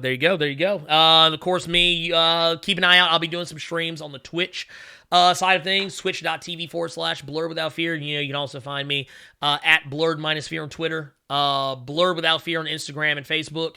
A lot of people have been reaching out to me on Instagram, even though I don't really check Instagram. I apologize ahead of time. If you message me on Instagram, I will probably take a long time to get back to you because I rarely open that app. But I try to be better, but I suck at social media. So, as anyone who personally knows me can tell you, I go whole days, weeks sometimes, without posting anything on Facebook. But anyways, that said, let's... Look, why would I lie? Right. But that said, we are going to get out of here. I love you all 3,000. Y'all are amazing. Thank y'all so much. Like I said, share the stream, share all the videos, all that stuff. Share them with your friends. Tell everybody what's going on. Get them hype. Get them hip to the Blerd Without Fear. And what we do here. And yeah, I honestly can't ask for more than that. I love you all 3,000 plus ultra.